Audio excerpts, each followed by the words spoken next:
You are listening to 801 Lore FM. I'm your lore librarian, Zaria. Miss Stephanie. I am your local tortoise shrimp.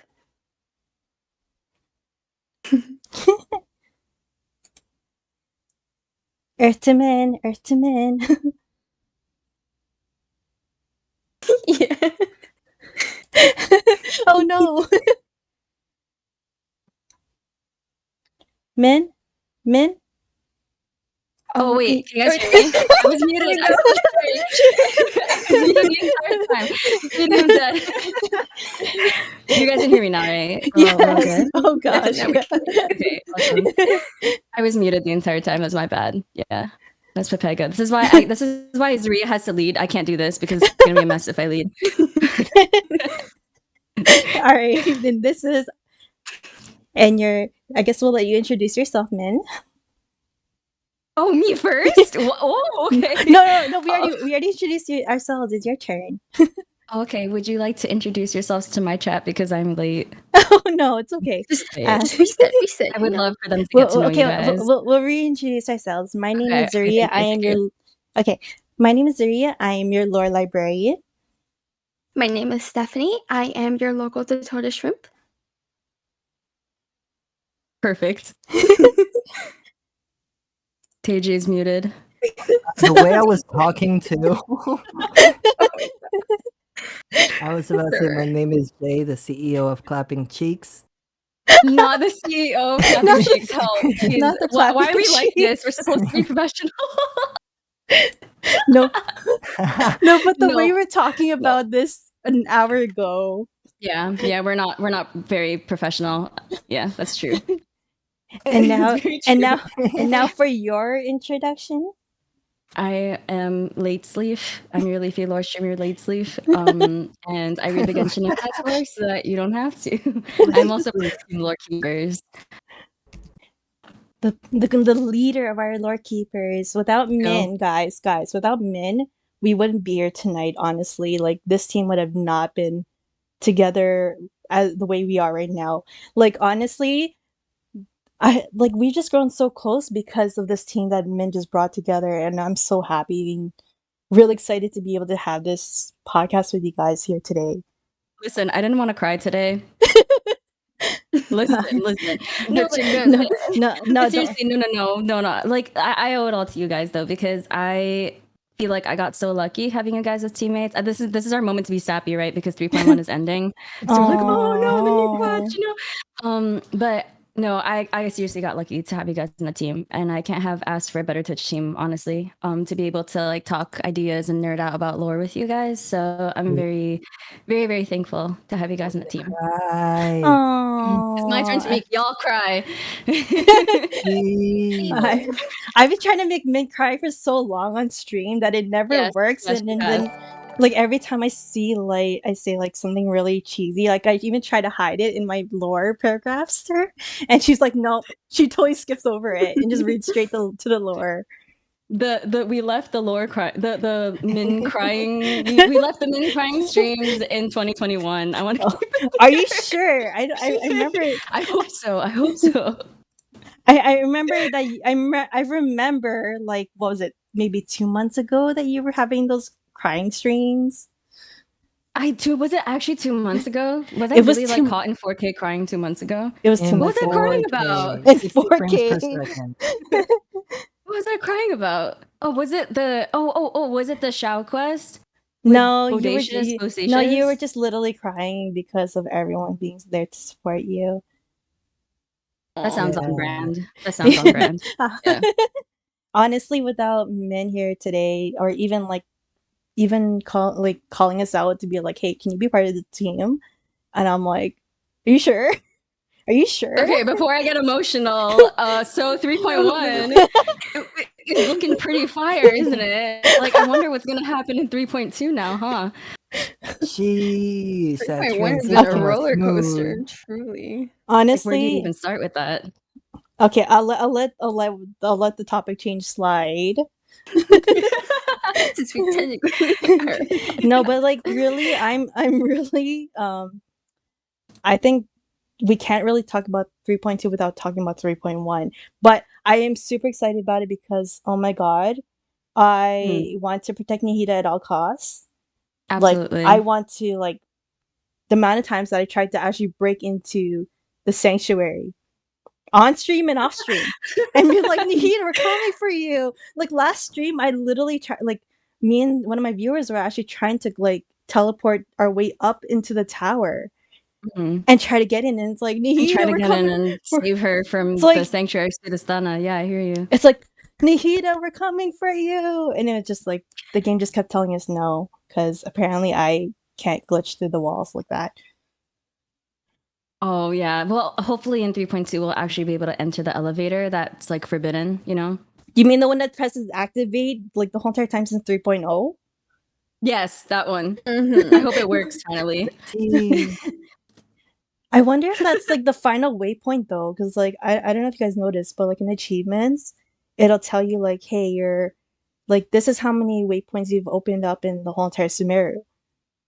But it's like you're missing one waypoint. I'm like, I'm pretty sure I opened all of them in this whole entire map, and this doesn't even include the desert. Right. And it's also kind of like, it feels like there's still things missing because apparently when you try to level up your statue or the tree to like the final level, it's not actually the final level, or so they say. Yeah. So I thought that was like actually pretty interesting. Here, I'm going to move the alerts Well, up here. they did confirm with us that there would be an expansion to the desert coming within a few patches. So there's definitely going to be more radishes out in the wild to collect for the statue. I But call them definitely, I do agree. modish. I do think that last waypoint is going to be up the forbidden elevator. Oh, I like that. Yeah. You called oddish? Yeah. Did you say it better be more scary too? Yeah. It better have us booking the next therapy section, just saying. Like running to book it, you know? Well, before we get ahead to 3.2, let's take a step back and go into 3.1 and let's talk about what we're missing out. Like, there's stuff that we're missing out on, or like that we flew back over our heads here. And the Deshret quest. I didn't do it. Raise your hands if you didn't do it. The I didn't do it. Oh, the Deshret quest. Oh, the golden slumber. Yeah. Yeah. Okay. I'm raising my hand. You guys can't see it, but it's up there high. Well, I mean, like, how to describe this Deshret quest? I feel okay. Wait. You know what? Let's do the no spoilers. Help! I hope that everyone here in chat has already done all these things we're gonna be talking about today. Because like, yeah, I see people crying when you mentioned golden slumber. Yeah. You know what? I'm gonna give everyone a chance to cry later, because before we were done with the crying, Zaria. Well, because we can't really talk about King Deshret without talking about like Nahida. Sure. Right? Yeah. Right? Nahida? Yeah. I agree with that. Because I don't know, that bombshell at the end. That bombshell at the end. Bombshell, but like at the same time, I feel like a lot of us kind of suspected that Nahida was either some form of Rukkhadevata or like a rebirth situation. I remember back when 3.0 just launched and we were all discussing like the possibilities of like where Nahida like fits into place with like the Archons, and a theory that I had thrown out a while back to Min was that maybe Rukkhadevata placed her consciousness into the immortal tree, and that's how Nahida came to be. So I feel like we knew some way, somehow, that Rukkhadevata never really died. Right. But it was just so like fulfilling to have that confirmation come to us like at the end of Act 4. Absolutely. Definitely. Yeah, I think they do say that like things in Teyvat never actually die. So that is really, really cool that you pointed out too. It's like, even though they say she's dead and they believe she's dead, I feel like you have to take that information with a grain of salt, right? Definitely. Because like so this got me thinking, because like we've seen in other quests where like these gods are actually dead. Like they actually say like the god is actually dead. But dead, yeah. How in the world did like Nahida become like the exception? I guess Because so she was an archon, and technically archons are a higher hierarchy than other gods that exist in Teyvat. So there's some kind of criteria that they meet that maybe regular gods don't. Some of them have demonstrated their power over other gods. For example, like Raiden Shogun and Zhongli being an example of that, and also with Venti leading the rebellion against the Caribbean in Old Mondstadt. So I guess they're built different. They're built different. If I can like boil it down to one simple thing, it just sounds like they're kind of built different, you know? I don't could be know. wrong with that. Because now that like these archons are losing their gnosis, what happens to them then? True. Well, Very remember true. that Raiden hasn't had her gnosis like within her body for the last 500 years. But it's So kind she's of just like always been built different. But like, is it technically like in her possession? Because she had given it to Miko to hide within. I'm always gonna like blank now on what it's called, where the fox tree is, the shrine. Grand Narukami Shrine. Yeah, the Grand Narukami Shrine is where the Gnosis was for almost 500 years, and then she only gave it up when Scaramouche was like about to wreck our butts. Right. Well, what I'm seeing here in not chat is someone booties. saying with Nahida, I figured that she used all her power and just barely survived with a tiny ounce of her power and basically created a new body as a cocoon till her powers regrew. What do you guys think about that? Can you say the question one more time? With Nahida, I figured that she used all of her power and just barely survived with a tiny ounce of her power and basically created a new body as a cocoon till her power regrew. Like the story of the phoenix is what they're saying. Oh, that's interesting. That's a really interesting analogy. I feel like Nahida in general just has a lot of bird analogy to her, because she's always symbolized by the imagery of a bird being in a cage because she's quite literally in captivity. But I do like the phoenix rising from the ashes because I feel like with Nahida being in the current form that she is now, it doesn't seem like she has access to her full power, and it doesn't seem like we really know the extent of her full power yet either. So I do like that. I like that a lot. You know, she sacrificed a little bit of her power. She's in a new body. But you know, who's to say that she can't access her full potential in the future, you know? And also, like, I've been wondering this entire time, when the sages found Nahida, she had to have been in possession of the original Gnosis. Did they, like, take that out of her? Like, is she not in possession of her own Gnosis? That's a really good question. That's what I've been wondering about because they're saying that the Akasha terminal was powered by the Gnosis.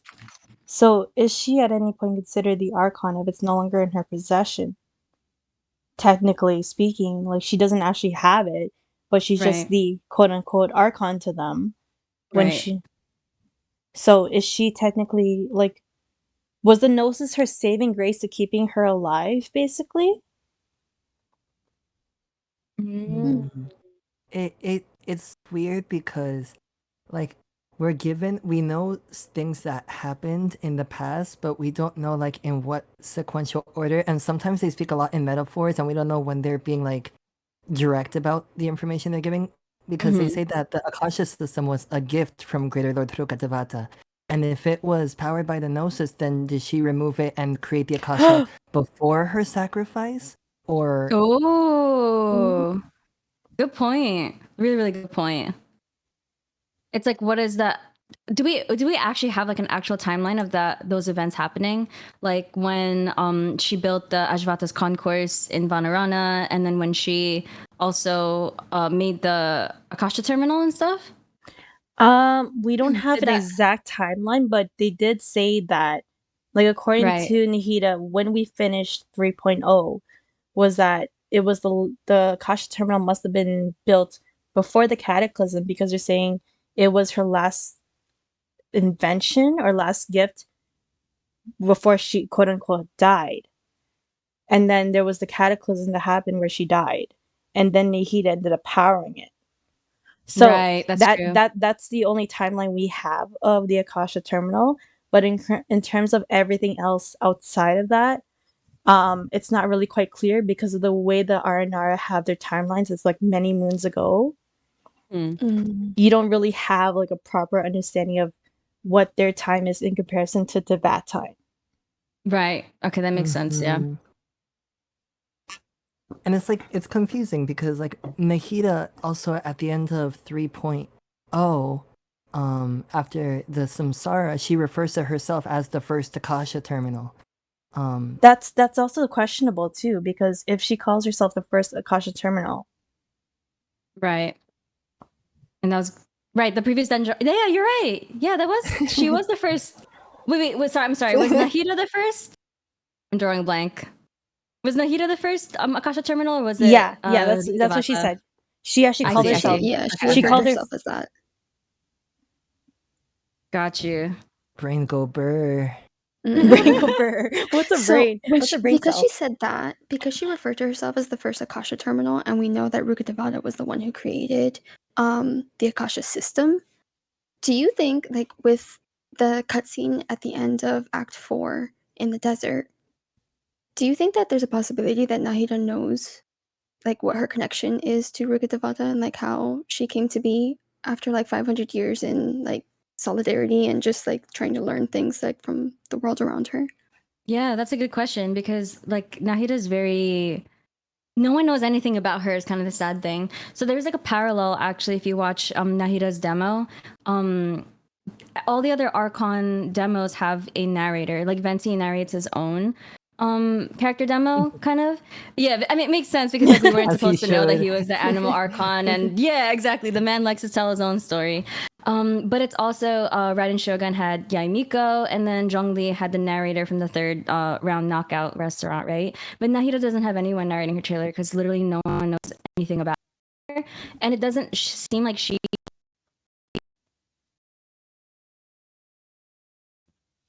the sages found her, and now she's in a sanctuary of Siristana. So I don't know. To me, it reads as she doesn't really know her real identity, but I want to hear your guys' opinion on it. I feel like there's probably some stuff that she doesn't really know, but I feel like the trend right now with the Archons is that they're not very forthcoming in what they do know. And they pretend like they know anything, when in reality, they're just kind of withholding that information. So for all we know, she knows that she was previously Rukkhadevata and that she has like all this knowledge about the world and probably of the Traveler's Twin, but just I like hope with the we other one, finally she's run probably into an Archon that finally knows where our sibling is, for real. Like you said. I hope. There's no way that they don't know or like that they're not wanting to tell us. Right. And I like that Stephanie said that the Archons are intentionally withholding information from us. I'm looking at you, Venti and Zhongli.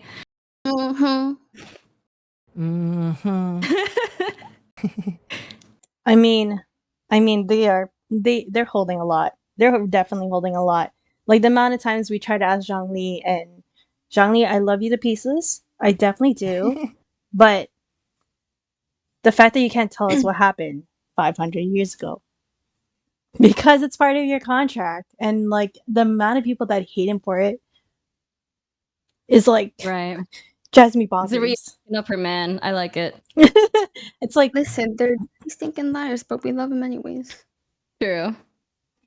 My take on Nahida and how much she knows, I feel I like relating it more to the Aranaras, where I feel like she possibly, like, when she woke up, she probably, like, and she realized and was aware of, like, her surroundings, what happened, the sages asking for Greater Lord Rukkhadevata and all that stuff. I feel like she was aware that the transformation happened, but everything, like, the purpose for it, like, the plan that she might have had before and access to her power, like, her memory probably got wiped from it. So she's probably, like, she's trying to build herself back up, like, and like when she in that preview, I forgot which one it was because they've been dropping previews left and right for the next patch, but when she was crying in front of what looked like the Irminsul tree and she's like, no, I can't, I feel like it was her discovering more of like what her intention was when she did her sacrifice and what she has to do to like get back to that point, and she probably feels like she's not capable of doing it.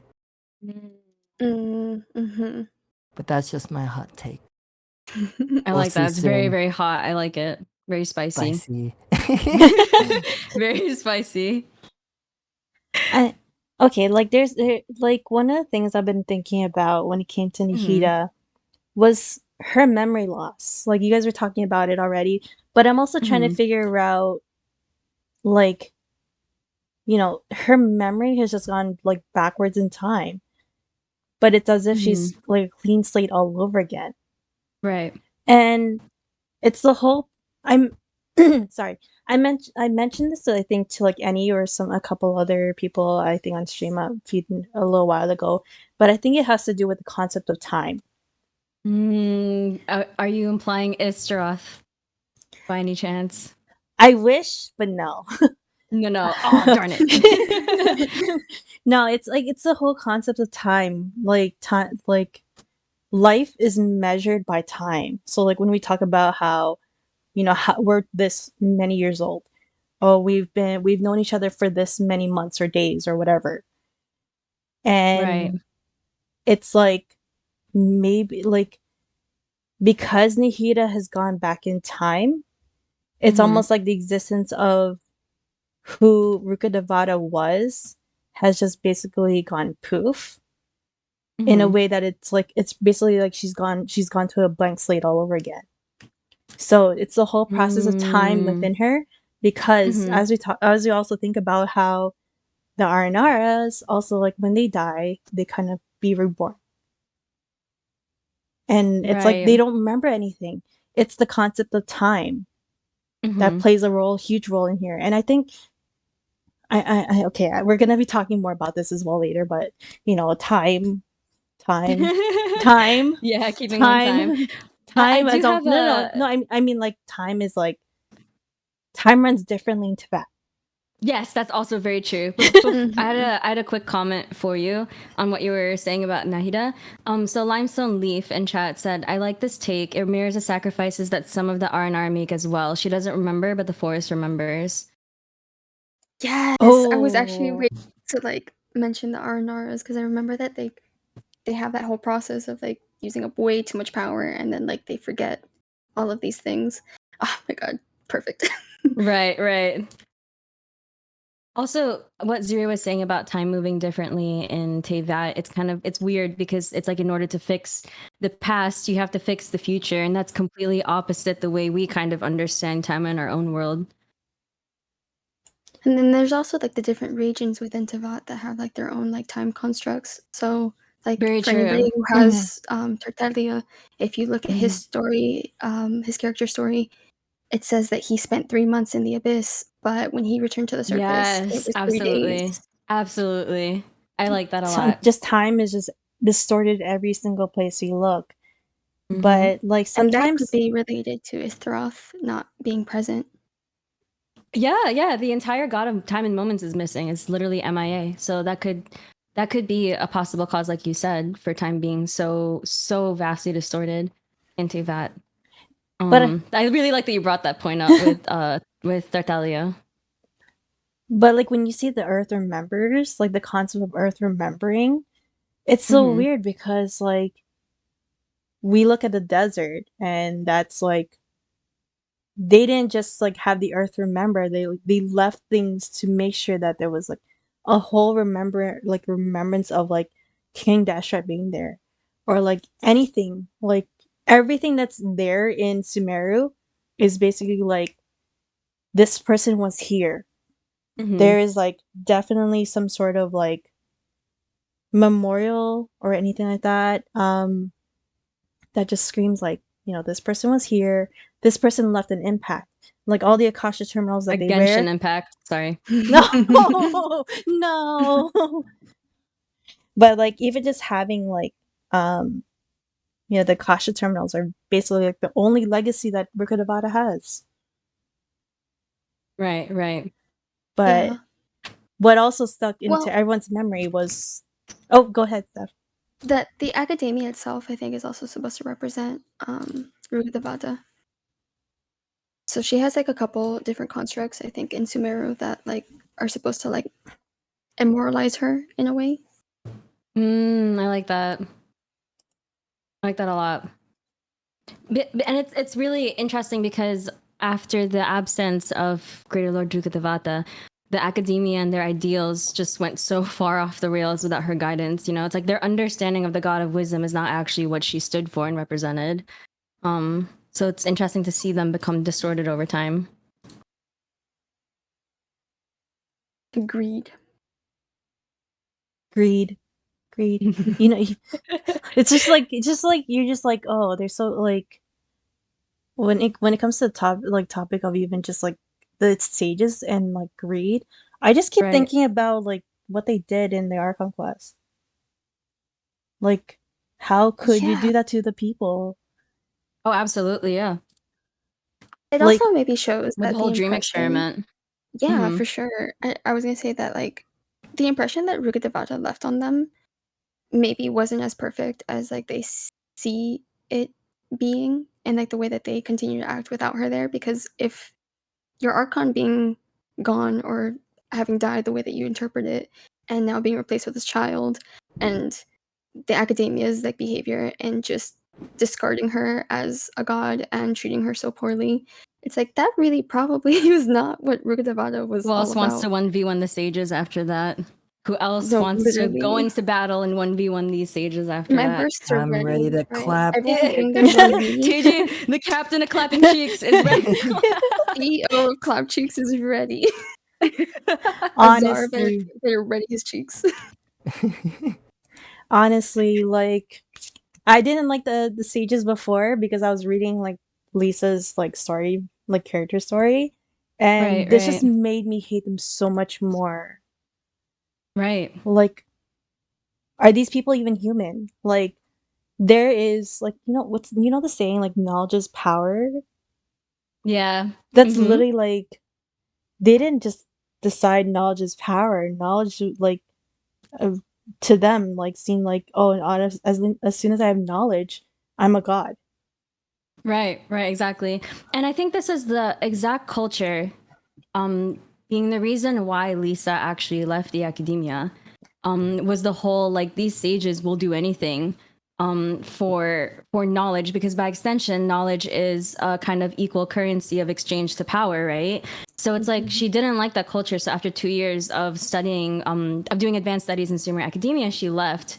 And she cited that as being one of the reasons. There are multiple reasons, but that was one of the reasons. And I'm glad you pointed out the whole knowledge equals power, because it's interesting how that exchange kind of works in two ways. So we saw like power, we saw like knowledge being exchanged for power in the R&R quest, also with like the revelation that we reached with Nahida shrinking because she was Rukkhadevata. I can't words are hard right now.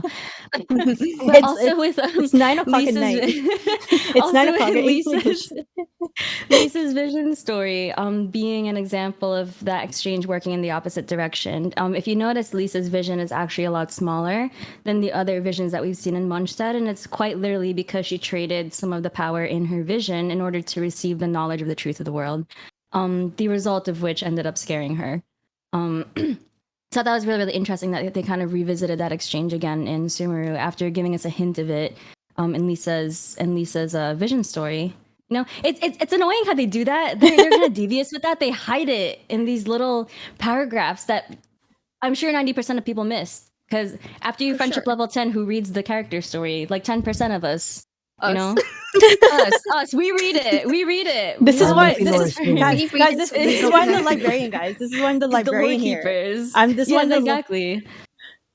But like, honestly, like I'm still, I'm just like downright creeped out, and I don't know which part I'm creeped out about at this point. Just because like, I'm mad at the sages, and like, I'm creeped out that we actually had a hint of it in Lisa's story.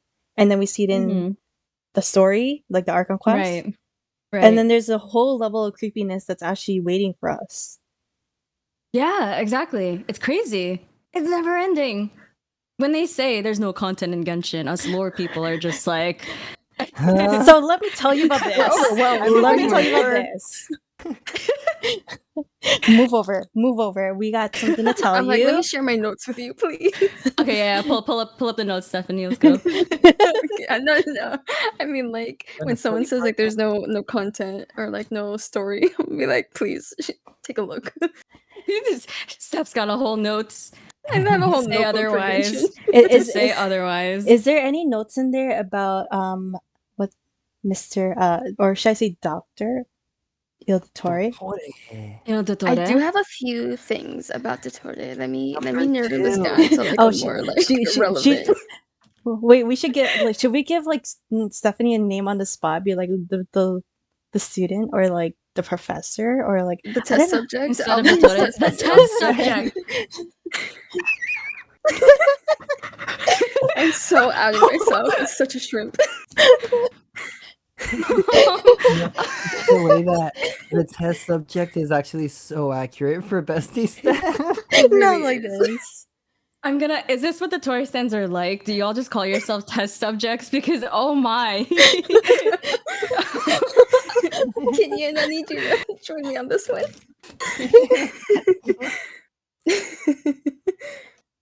Okay, so I had like a few notes on him specifically.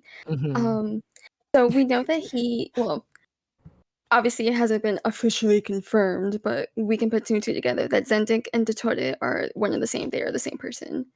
The only thing is that like I'm stuck in a loophole right now where I think the general idea is that Zendik was the original Dottore who went to the academia in order to study.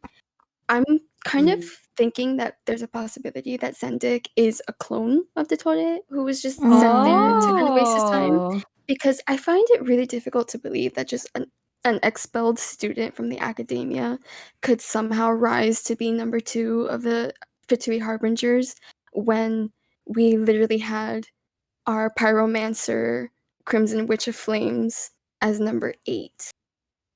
So yeah, I feel like that's the cool case. theory. Yeah. So you're saying Zendik was not actually the original Dottore, but like a segment. So that means he's been making segments, is what you're trying to say. He has a ton of segments. I think that that's a hardworking man who just makes sure that he's got a little version of himself in every part of this world. And you dig that, huh? Hardworking man. I love that. But to like what extent, like what can we gauge like a proper like a possible like time frame of when that might have happened? Because like I don't know if you guys have seen the letters that are the records around Sumeru. I don't know if you guys know it because it's actually pretty gory content, and I'm not gonna go into full detail. Like what he did to Sode, right? His classmate.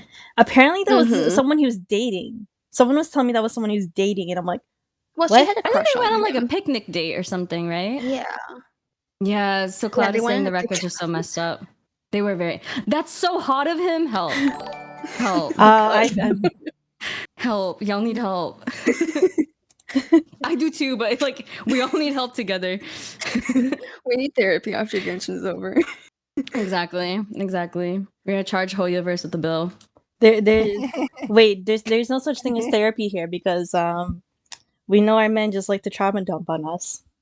Minsleif. They're super toxic and they trauma dump. True, but it's okay. We are the therapist. Exactly. We are the therapist. I can change him, you know, like it's possible. Are you sure? I don't know, like if like because like okay, I'm kind of jumping a little bit to 3.2 with how we're getting Scaramouche looking like he's playable, but like, you know, if the Tory were to become like playable, how would you make this man like actually jump to our side to like actually change him? Like, how would you change this guy? I don't think that he's gonna be playable soon. I think if he's gonna be playable, it's gonna be further along in the story when we have like the one identified common enemy. And at that point, I don't think the Traveler's really gonna care who's working with them so long as the goal is met. But if they make him good, I'm gonna be so disappointed.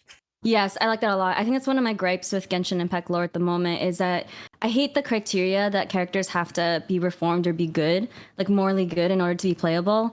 I feel like I don't know. I feel like not all characters need to have a redemption story. You know what I mean? Wander's face looks a little bit scrunky, so I have a feeling he's still Everyone's gonna be saying he very still looks like a little spicy gremlin. Yeah, He still still gonna be looks like a little spicy. gremlin. I wonder though, like, okay, because we're facing quote unquote Dottore right now in Sumeru.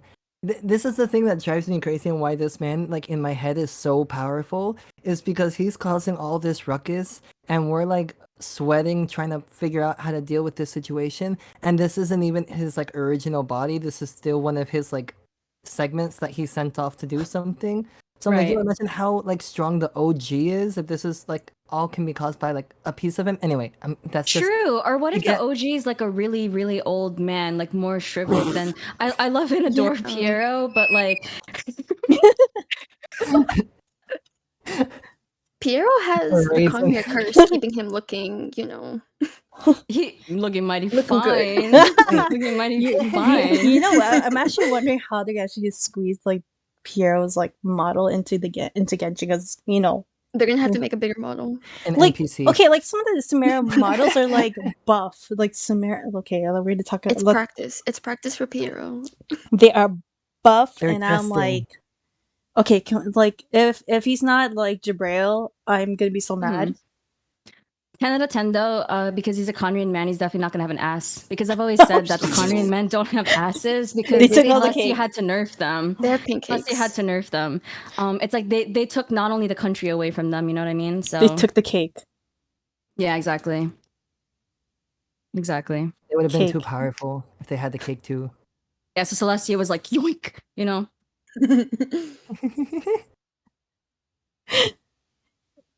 Do you think we'll ever get it like a cake for our birthday when Kanye comes out then?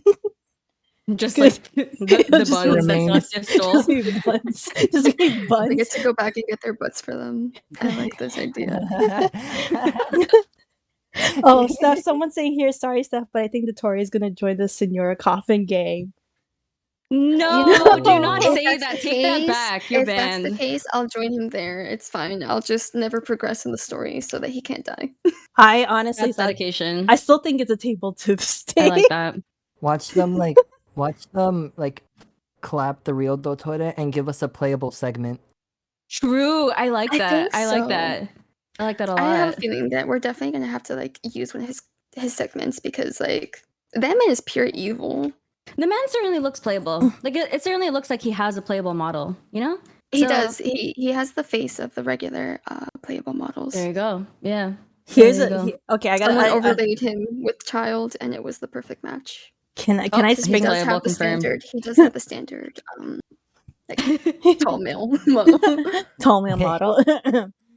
No, can I don't know. Can I throw a theory? Can I throw a theory on the Tory? No way. Of course you can. Because we've wanna hear seen the in quote. Child's voice lines that he's confirmed to clone himself. Yeah. What are Right. the chances Some are segments. this whole entire time, all of them are clones, and the real Dottore is somewhere, like I'm telling you, he's old. The real yeah, one. because he What if he cloned died? different. What if the original one is dead? He cloned himself at different points in his life. Mm-hmm. Yeah. So what are the chances are that the real Dottore is actually like he had these ideas and he was actually ousted from the academy? Because how long ago did he get ousted? We don't That's know. a good question. We don't have an actual timeline. Yeah. Yeah. Only that what he did was so notorious that the story still propagates today. Or Yeah. people still remember the story. That was only a couple hundred years. So Since what? Oh, so he old. So He- he's like the chocolate lady from SpongeBob or something, you know? The chocolate lady. Not the chocolate I remember lady. when they first invented chocolate. What are they selling? Chocolate! Sorry.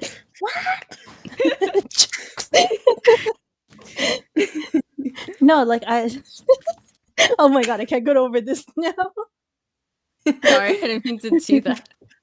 No, but like really, like think about like what if it's a couple hundred years ago, then the original Dottore is long gone, and he just keeps, what if he just keeps like cloning himself over and over again, so that he can kind of can maintain. So it's kind of like, you know how like Raiden has like different puppets to kind of live through. Yeah, absolutely. Yeah. Yeah. What if that's the case?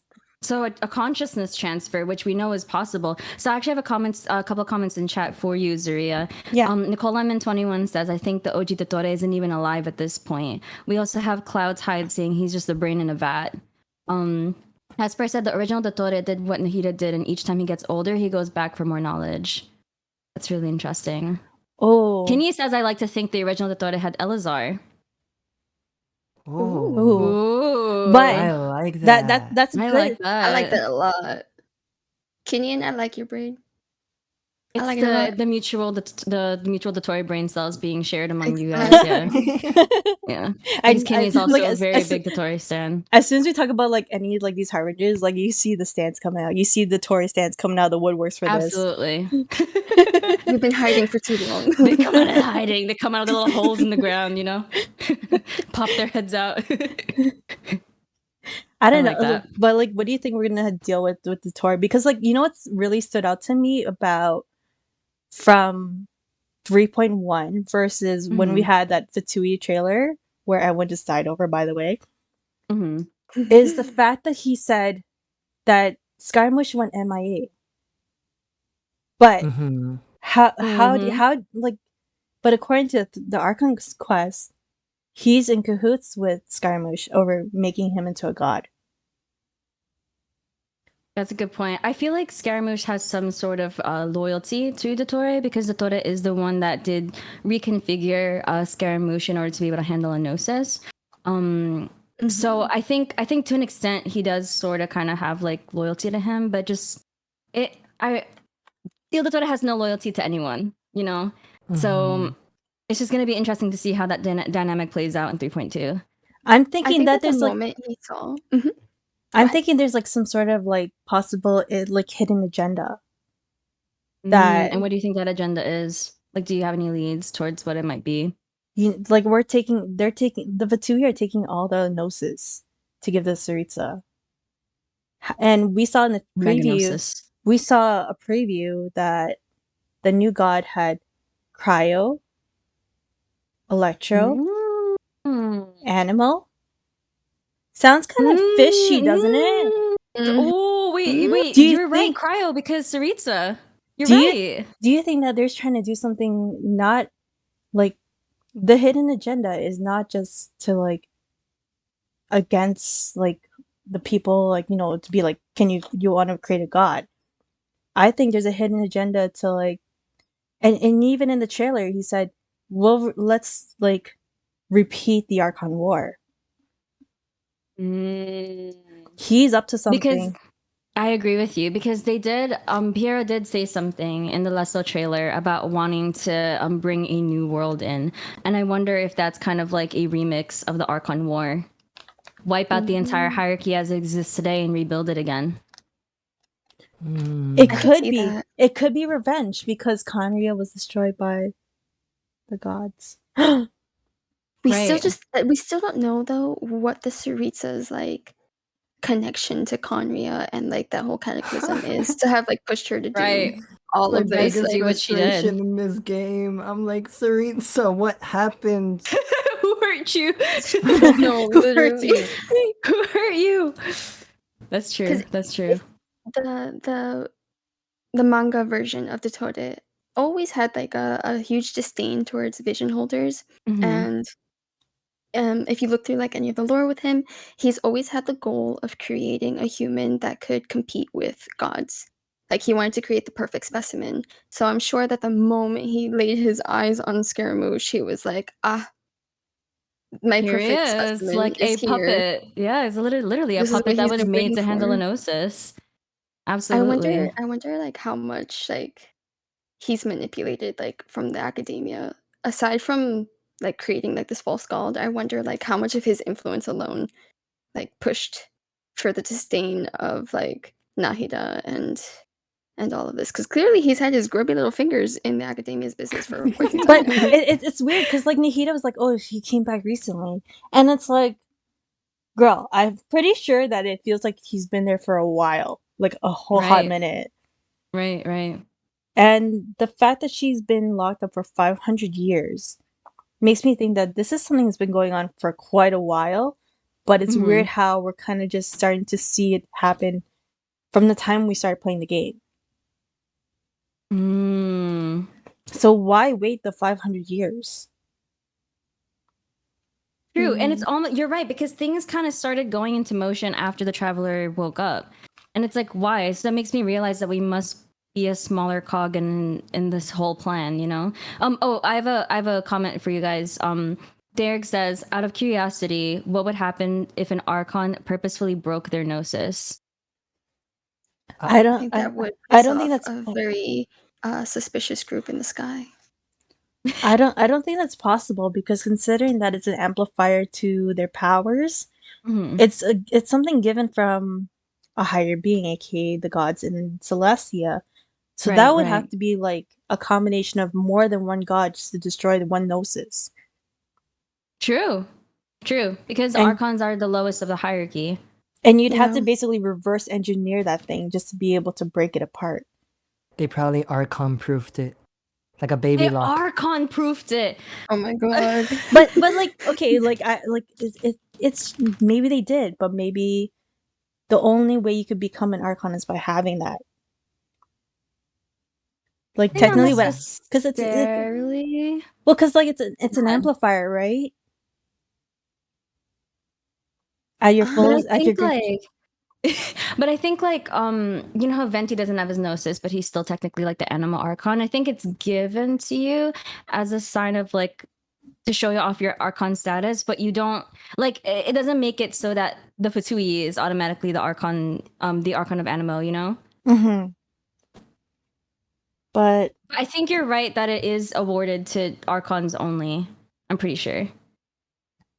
But also, I feel like it's like an amplifier and like a sign of like an achievement. Like they came out on top of the Archon Award. This is your gift. It's an amplifier for your power. If that amplifier is taken away, you're still the Archon of that nation because it's the role that was assigned to you. Correct. The only thing is, instead of having the amplified power from Celestia, now you're just left with the godhood that you had before. Whatever made you win the Archon Award, that's what you have. That's it. Which they had to be like pretty strong gods already to have survived anyway, so I feel like it's just like their direct connection to whatever the heck Celestia gives their gods, because I don't know what's in the soup. I don't want to know. But but I feel like they're still like they're powerful divine beings even without their Gnosis, as we've seen with like Venti and Raiden. Raiden hasn't had this for as long I feel like as she's like a huge exception to all of this, because Makoto was the one who used to hold the Gnosis, and I don't even think Celestia was aware that there were two gods kind of like sharing that seat. Good point. Yeah, that's a good point. I always technically saw them as 2 in 1, like a buy one get one free kind of deal. So it's like it wasn't just like one person necessarily ruling. It was both of them.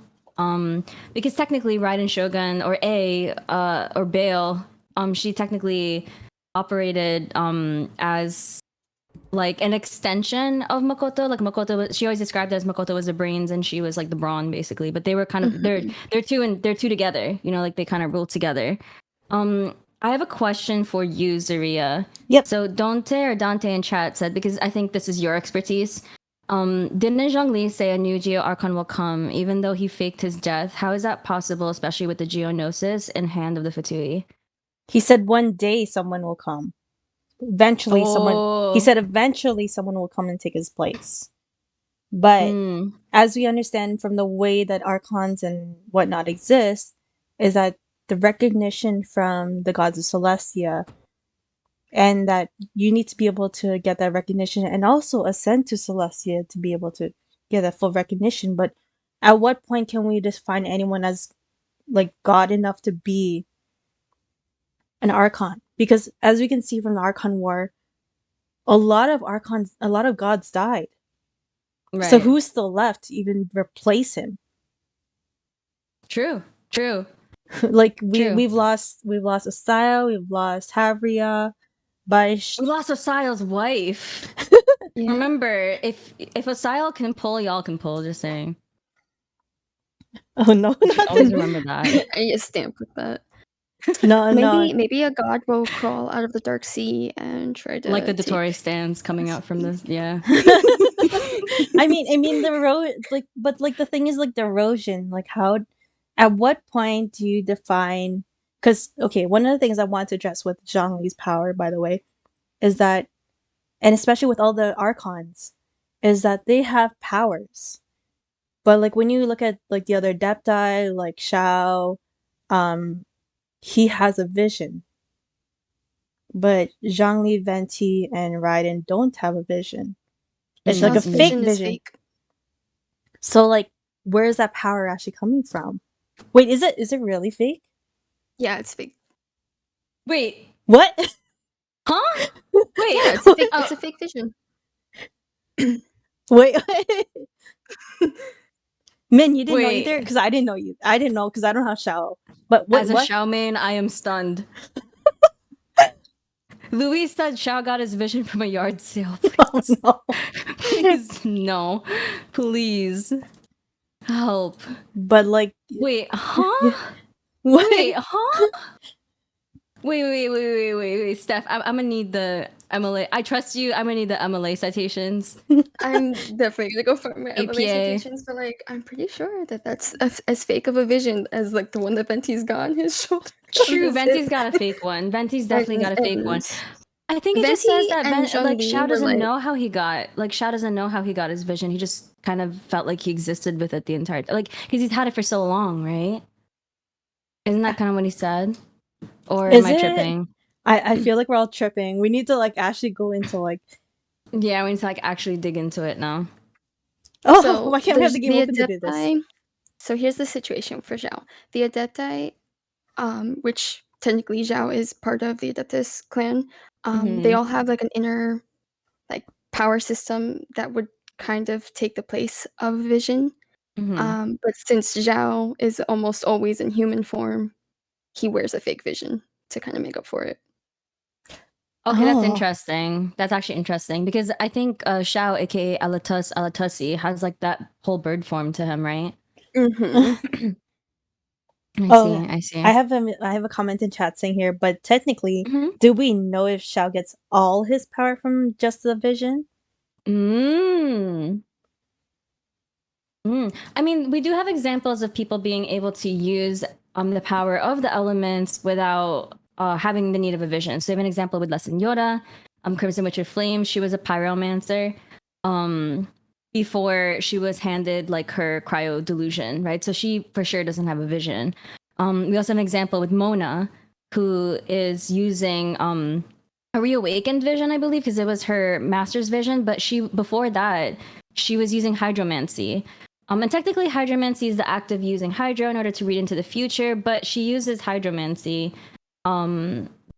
which means she was able to kind of use the elements without a vision. We know the Conrians for sure must have been able to manipulate the elements without visions, because if you look at all the Black Serpent daddies, they all wield one of the 7 visions, or one of the 7 elements, basically. We haven't seen a Dendro one yet, but we see a couple of the 7, so...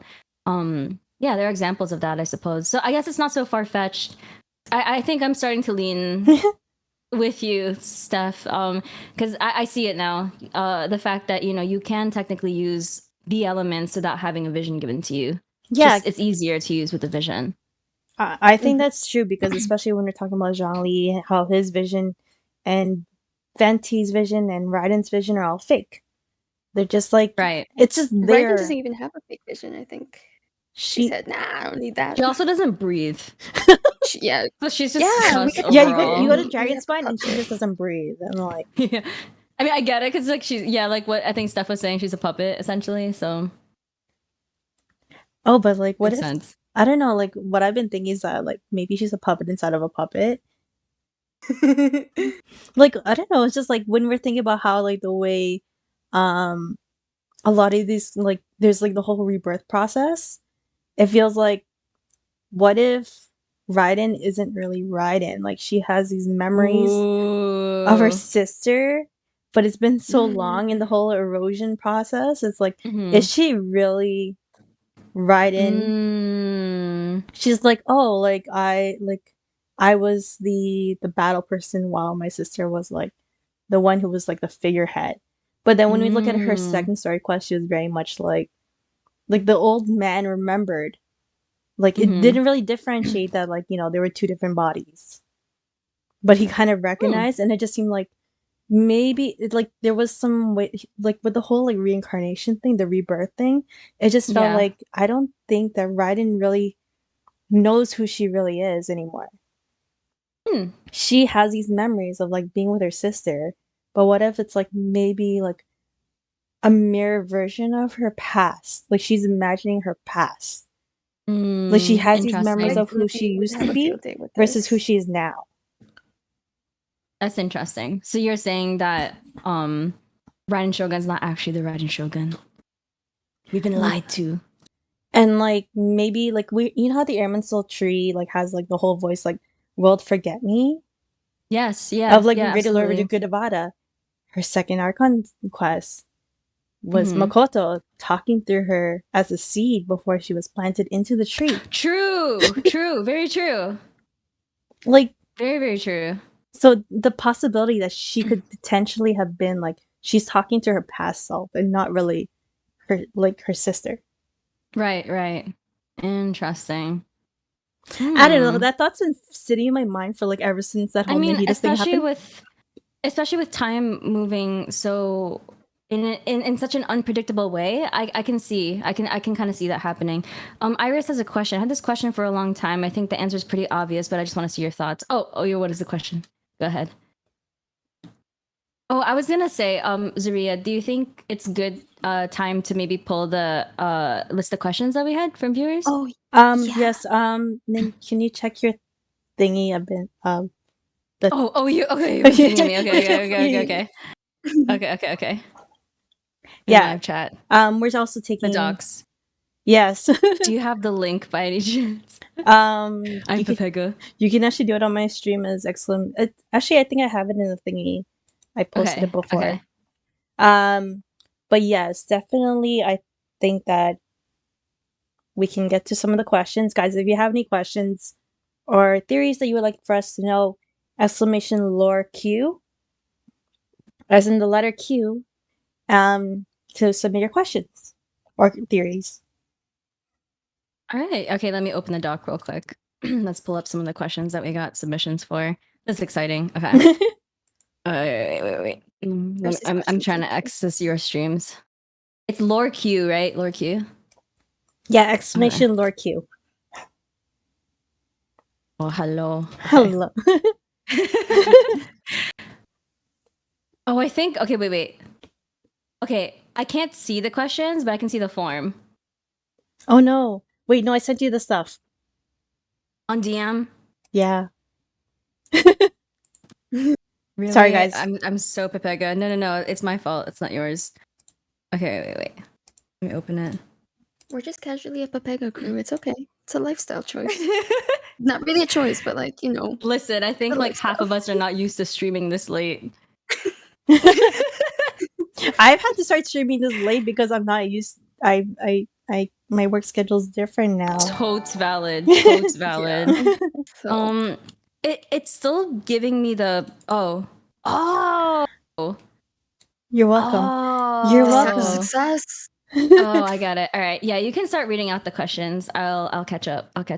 Oh, you're gonna have to do it. I can't get into it. You can't get it. Wait. You can't get it. I'm literally like stuck. Interesting. All right. Give us 2 seconds, folks. We're just gonna pull up I got a question here. Questions that we have. What's up? Shoot. There's a question here in chat. What if Irminsul is Rukudavada? Because in the cutscene it says "World forget me," and it's Rukudavada trying to get people to forget her, so Kusanali can get more supporters in love. Interesting. Because we do know that Greater Lord Rukudavada is tied to the Irminsul tree. So that's really interesting. So you're saying that she's kind of like the personification of the tree? So by extension, technically Nahida would be too, right? I always thought that. I thought it was weird in the trailer that it seemed like the Irminsul was falling apart. Yeah, it just didn't make sense. Like, one of the things that really kind of, really bothers me is like, okay, we talked about Legend of the Shattered Halberd before, And Min, Oh, you yeah, I know you like that one a lot. Yeah. this one line gets Yeah. us every time. Where it's like it says in the Legend of the Shattered Halberd, literally the last volume, it will say, Irmin, the first divine halberd, pierced the Axis Mundi and connected the 9 worlds. I don't like this. I don't like that because that's basically the Legend of Yggdrasil in real life, and we know only one Ermin in the game, and that's your boy King Ermin from Conria. Right? And like, if I don't like that. That gives me chills. But the Cataclysm points to how, and like when we did the Luke event a couple months ago, it was saying how like King Irmin was the king of Conria at the time that the nation fell. Right, so, absolutely. When did that whole like thing happen? That like when did it connected all of them. And then there's, for it to say that Rukkhadevata is Irmin's soul might be a little bit far-fetched in that sense, because Irmin is after Irmin's soul. She's definitely still connected to it, so it's not like, it's not too far out there of an idea, but I agree with that. sure, Yeah, she has to still be connected to it. That's interesting, actually. I'm kind of scared. The prospect of that actually has me like quaking. It's a little sus. It's sus to me that like the Archon from Sumeru has her consciousness, and this is for both of them, that their consciousness is connected to the Irminsul tree. Right. From Conria. like why are they so connected just from that one region? True. And Conria very sussy. I'm gonna wait till we go through some questions, because I have like a few theories and like things I want to like scream I'm about pulling with up the doc Elazar. as we speak. With Elazar, I like that. I'm pulling up the docs as we speak. I'm guessing it's in a drive. I got another question here in chat. Do you guys think the sages are also trying to erase the goddess of flowers' legacy? So far, the academia shows nothing but contempt towards the arts or dancing. I mean, the sages can go suck it, honestly, but truly. I just think it's kind of like how they're just basically erasing every concept that doesn't relate to knowledge, because the possibility of like arts and dancing is about creativity and imagination, when they're all about knowledge is power. To know things as they are, to know things how they work. It's not about imagination, it's about knowledge and knowing everything and how it works. Versus imagining results in like, the unthinkable, the fact that like almost like Murphy's Law, if like something can go wrong, like it can go wrong, basically. But in a way that it's just very much like, here's the facts and that is it. There is no other realm of creativity that you can push beyond those boundaries without reasonable fact. Right. I think it's also a really sad analogy for real life and how STEM is kind of glorified, and then the arts, like, people tend to look down on it. I feel like that was like that hit closer to home. Then oh, Kiryu is in here. Hi, Kiryu. But yeah, that's a really, really interesting thing. So basically, sages bad is what I'm getting out of that.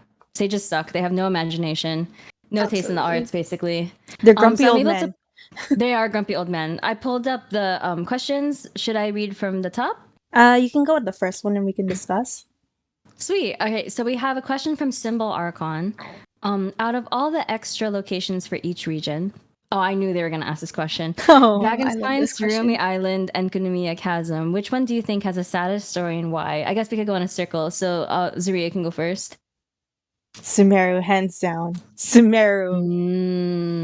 Honestly, out of all the Archon quests, this really hit hard. Like hard for you, yeah. Especially with like 3.0. 3.0 smacked hard and like really grabbed me by the heart and just ripped it on my chest. I have never wanted to I have never actually cried over an NPC like that before in my life. Like they actually think I'm a monster. Like I didn't cry. Okay, Very well, true. like I'm like very much like a crybaby, but I like when I get like it made me feel like I had to care for this character, and they didn't force it on me. It wasn't like when you go do those hangouts where it's like all the characters are kind of like flirty with the traveler. It was more like you just genuinely cared for a character, an NPC, and then wanting to care for like this Archon who is just trapped in something that she didn't know about. Like she just like lost her memories and people took advantage of that. Right. And it's the whole underdog concept, but at the same time it's like how dare you be bullies to these people? Right. Absolutely. And like it was very much like it felt like a real concept, a real story of people just trying to live their lives versus like forcing a whole like concept that just I don't know, like some of these concepts just like they seem very fantastical and but it wasn't like I could really feel for the characters and I felt like I was really emotionally invested in Sumeru's Archon quest as a whole. Right. Yeah, it was for sure a very well written Archon quest. Like very, very impressive. The story direction and everything. By the way, apparently the Honkai writers who practically kill off characters wrote that. Apparently. Oh, beautiful. Yeah. Hopefully they kill off. Hopefully they actually like kill off characters. Right? Can they like start being bold? I would appreciate it. Yeah. Can they start like pulling the rug from beneath us, please? I want to cry. Like give us chaos. Please. Give us chaos for sure. You want to cry? How about the Tori joining the coffin gang? No, just kidding. The coffee gang? I will. The coffin gang. The coffin oh, gang. the coffin. You know, I always say this on my stream. I feel bad for the Fatui intern that had to go back to Inazuma in order to get Signora's ashes with a dustpan. I just like genuinely feel bad for them. I resonate with that. Right? Like they don't get paid enough for this. No, they definitely don't. No, I just like really just hands down to like the lore that comes into it and all the research. There's no way you can just like come up with all these stories without having plausible research. Like really, just chef's kiss. Chef's kiss indeed.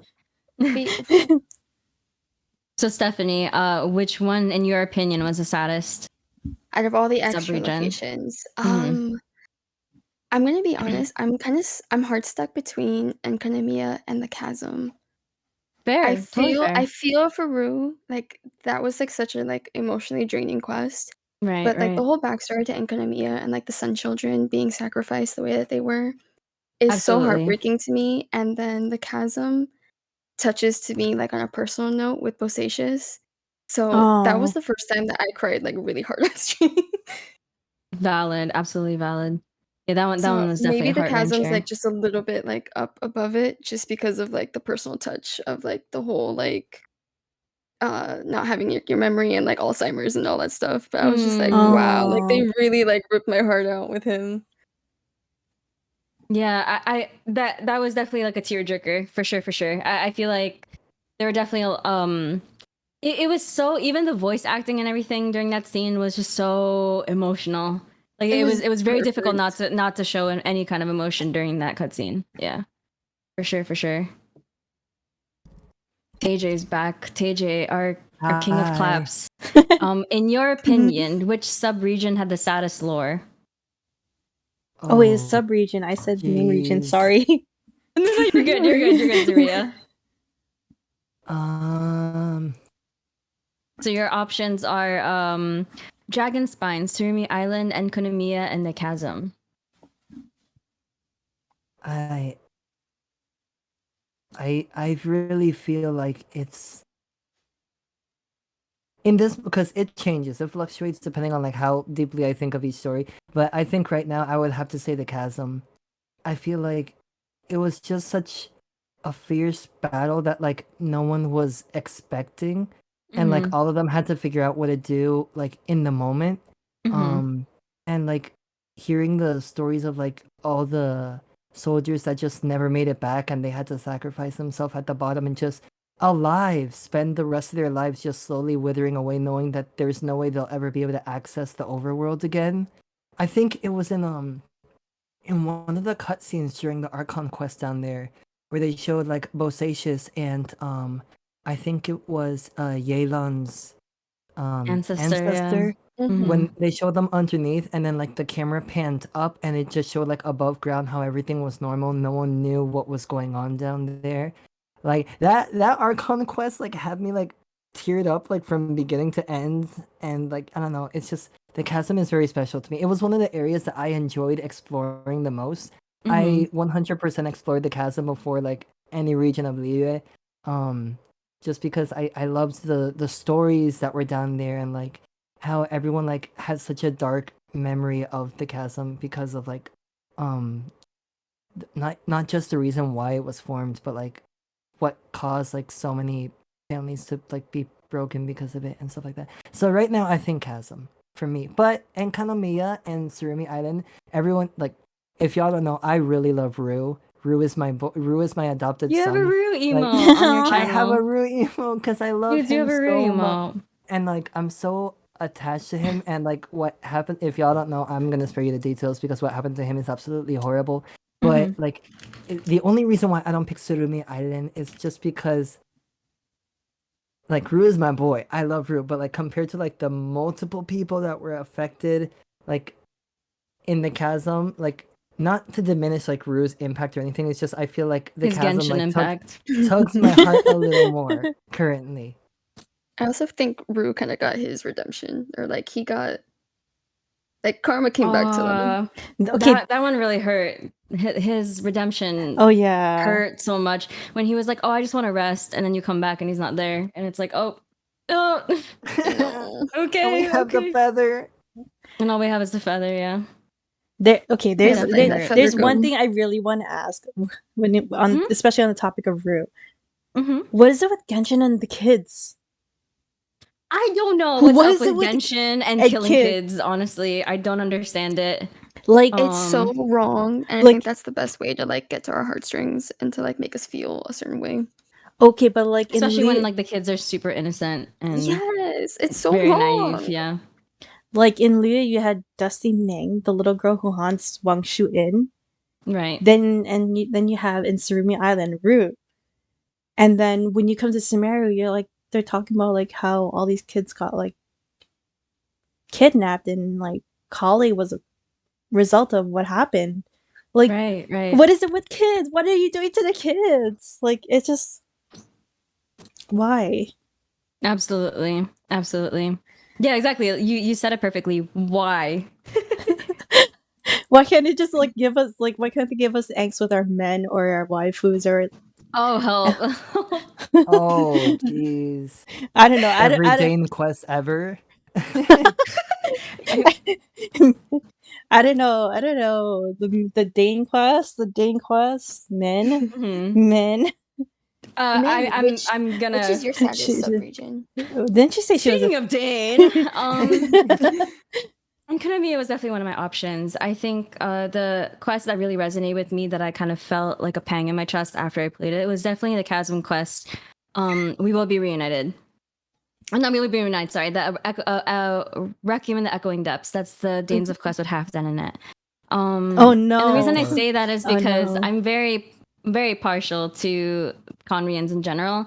But it's just like Halfdan's story was definitely one that pulled at my heartstrings because he was so diligent in serving Minsleif and his country that for 500 years, even though all was lost and all he was protecting was just Hilichurls at that point, he stuck by that order. And it was just like really heartbreaking to me. And it was the start of Minsleif's character development, really, because you can tell that this man was very much hardened from his experiences. And Halfdan saying those very important lines, Conria didn't fall, did it because you're still here, I think starts Minsleif's healing journey. So it's nice to see like character development from Minsleif, but also know a little bit about the people of Conria with that quest. So I'm very impartial to that one, but that one had me very emotional. I'm very, very, very emotional for several reasons. And also the train wants to chime in, but it's also the Chasm quest with Katarina and her brother. The Fatui was also very sad. That one was so sad. Yeah, I actually Chasm just felt very empty because it's all just rocks and sadness and void. And and depression. And and depression. abyssusy It's and just pain and depression. suffering. Exactly. Yeah. Exactly. So that's particularly why that was sad to me. Should we move on to the next question? Shall we? Yes. Yes. All right. So we have one from New Coat of Surplus. Can you explain more about the ruined golems and the notes found within them? Why are they in Sumeru? Who are the Schwan and Bitter? And will we get another golem in the next part of the desert? I hope so. Okay, wait. Who actually did it? I want to know who actually did that quest, one in the desert. Me. I mean, Conria quest. Duh. You know? Okay, wait. Okay, one thing I want to say off the bat, that really, I was like, what the heck? When I accidentally triggered it, by the way, accidentally, is that they said Dari is Conria. Yes. I was like, So, what? I was like, hold the phone. Hold the phone. I'm screaming. Literally in 2.8, I had made a TikTok where I speculated that one of the entrances to Conria might be in Sumeru. And the fact that that piece of information came out literally had me freaking out. The only reason I kind of pieced two together was because if you look at Kaya's name, it's actually of Hindu origin. And Hinduism has a lot of influence in Sumeru's story, especially with the whole samsara cycle we were experiencing and stuff. So I was like, oh, it's weird that Kaya doesn't have like a Nordic name, kind of like the other Conrians that we see. So it's interesting that he doesn't really follow the description of your typical like Conrian physical wise in terms of physicality, but also his name. But that's Conrian. I will admit that's Conrian. Yeah. But his name also doesn't fit like how Conrian names tend to go. So I thought that was pretty interesting. So I was like, if there's a nation that kind of I can see Conria having influence in, or at least having an entrance to, I think it would be Sumeru, considering they're literally the land of knowledge. And Conria seemed like they were very much after that when they stole the Before Sun and Moon book from Enkanomiya. So. And the sages had to find Lesser Lord Kusanali somewhere in the ruins. So exactly, yeah, very very there true. has to be a way to get like down there faster. I doubt they would like. Well, unless they would like cross nations to the nearest elevator to Conria. But not the elevator help. But do you think like? But wait. But like they were saying like when the cataclysm happened, like ruin machines actually burst out from under the desert. So that's just like implying that like they came out from underneath the ground, and that there's that maybe like Rukkhadevata already got out of there. Like she actually managed to get out from that way.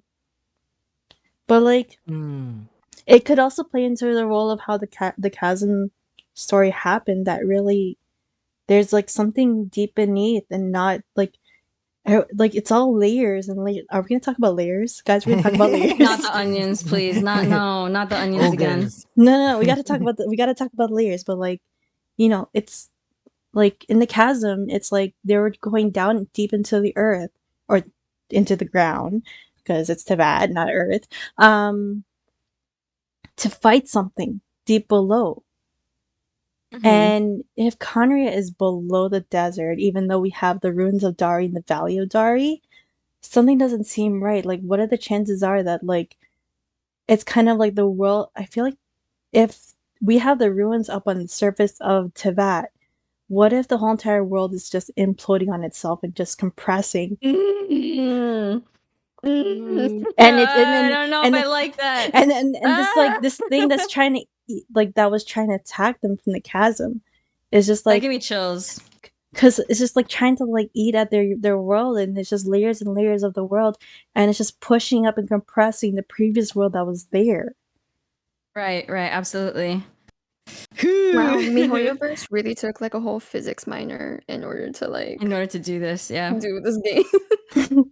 I don't know. There's like that whole physics thing, and it's just like I can't think of like how would you have someone who's like able to see like I talked about this last podcast about Kaya's character story 4, which talks about how him and his father looked on at the horizon where quote unquote there was a distant homeland in the horizon of Conrad in the horizon.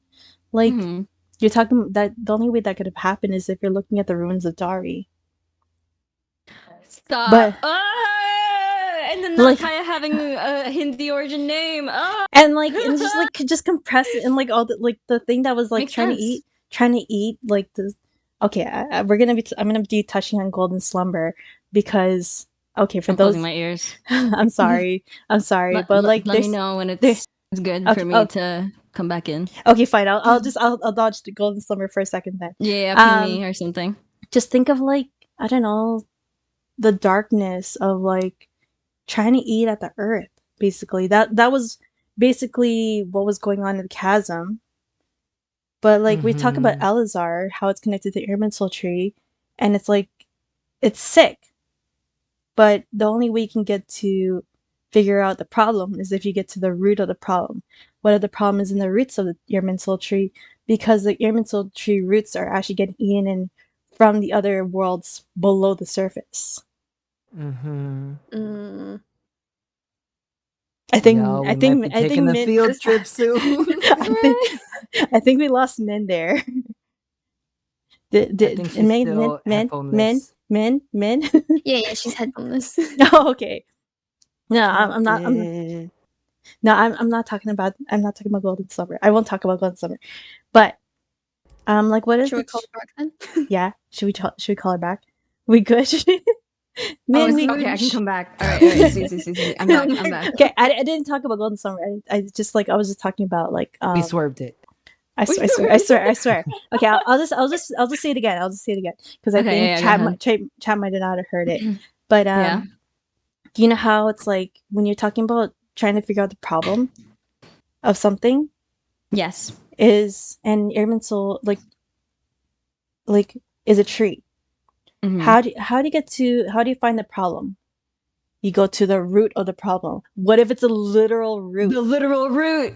The literal root is actually being infested with this darkness that's eating at all these layers of the world, and just like kind of like, and it's like almost like something rotten to the core basically, and just pushing its way up. And like we see all these people getting infected with Elazar, and it's connected to the Irminsul tree, like. And all the different like killer shells that spawn on a daily basis, even though we already killed them the day before. And it's interesting you say that, because you know how the ley line fart clouds that we see, they're essentially basically the roots of the tree, right? Like they're basically the roots because the tree is like upside down. So like you were saying about the roots, that's very, very interesting. That can also tie back into Inkanomiya, because Orobashi had like moved his people up to the surface to escape something dark within the depths. So what do you think? So there was something corrupt that he was like, okay, it's time for us to move on from this place. And they had been there for like eons almost. Like that Inkanomiya was their home. So for them to have moved and like their god to flee with them kind of makes you wonder now with like what Zaria said. Like there's something deep in the core of Teyvat that's like really that's eating at the world basically. And I think the whole like concept of like how Irminsul pierced Axis Mundi unlocked something in there. It did something, and it was a lot more damaging than he thought. And like it's just like a whole like a Pandora's box basically. That's what I want to say it is, because you're talking about like opening like, you know, once you dig a hole into something that you're not supposed to, it's just like a little leak. It just kind of keeps coming out. And no matter how much you plug it, you got to eventually remove something to actually properly plug it. But what if in this case, you can't really plug it because you've already unleashed something that's trying to get out in the first place? True. Very true. Maybe that's related to the truth of the world. And that's why everyone goes cuckoo crazy whenever like they come into contact with it.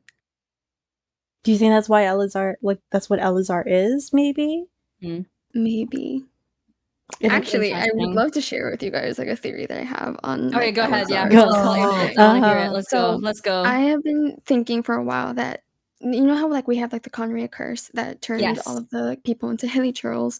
And to me, it just seems a little bit too similar to like some of the implications of Elazar in Sumeru, and the time frame from which the Scarlet King introduced forbidden knowledge into the world, and Elazar kind of broke out. Yeah. I'm wondering now if what I think Rindor basically gave this forbidden knowledge to other people and probably connected it through the Immortal Tree.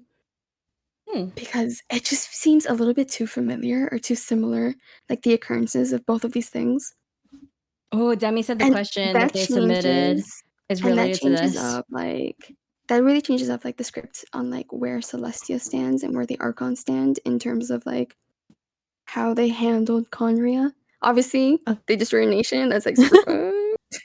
But at the same time, like if Conria was the thing that introduced like this forbidden knowledge that created this curse within itself, maybe Celestia is trying to like contain it. So we have a question from Demi actually that corresponds to what you were just saying. Wait, I'm sorry. Which one is Demi's question? Let me read. 1, 2, 3, 4. Is it? Wait, sorry, Demi. Is it this one? Is it how much do you think the natural laws or heavenly principles will truly matter to the story? Is it that one or the one after?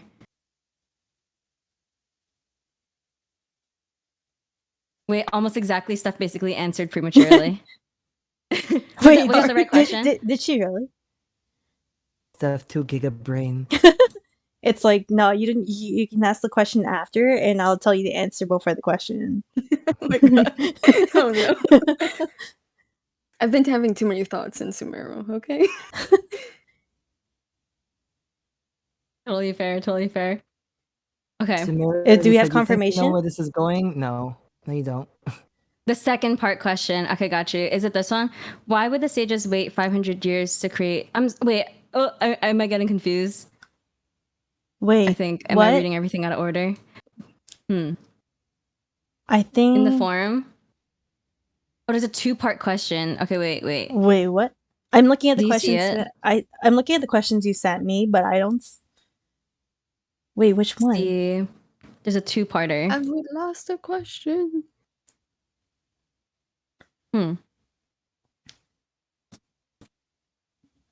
Was it the Schwen Ritter?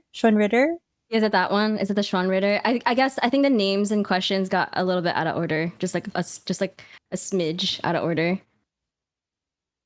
So is it? Wait, 1, 2. Demi, do you remember what your question starts with?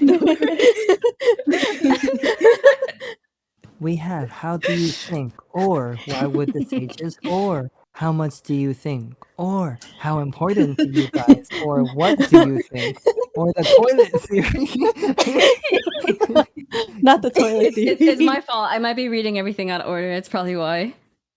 I think the form actually must put everything out of order. Because there was actually someone who put it not available or not applicable to one of the questions, and I think it threw everything out of order. Okay, true. Let's found I think I asked about a recurring theme. Oh, got you. Corrosion and erosion. Okay, I think I saw that one. Hold on. Let's see.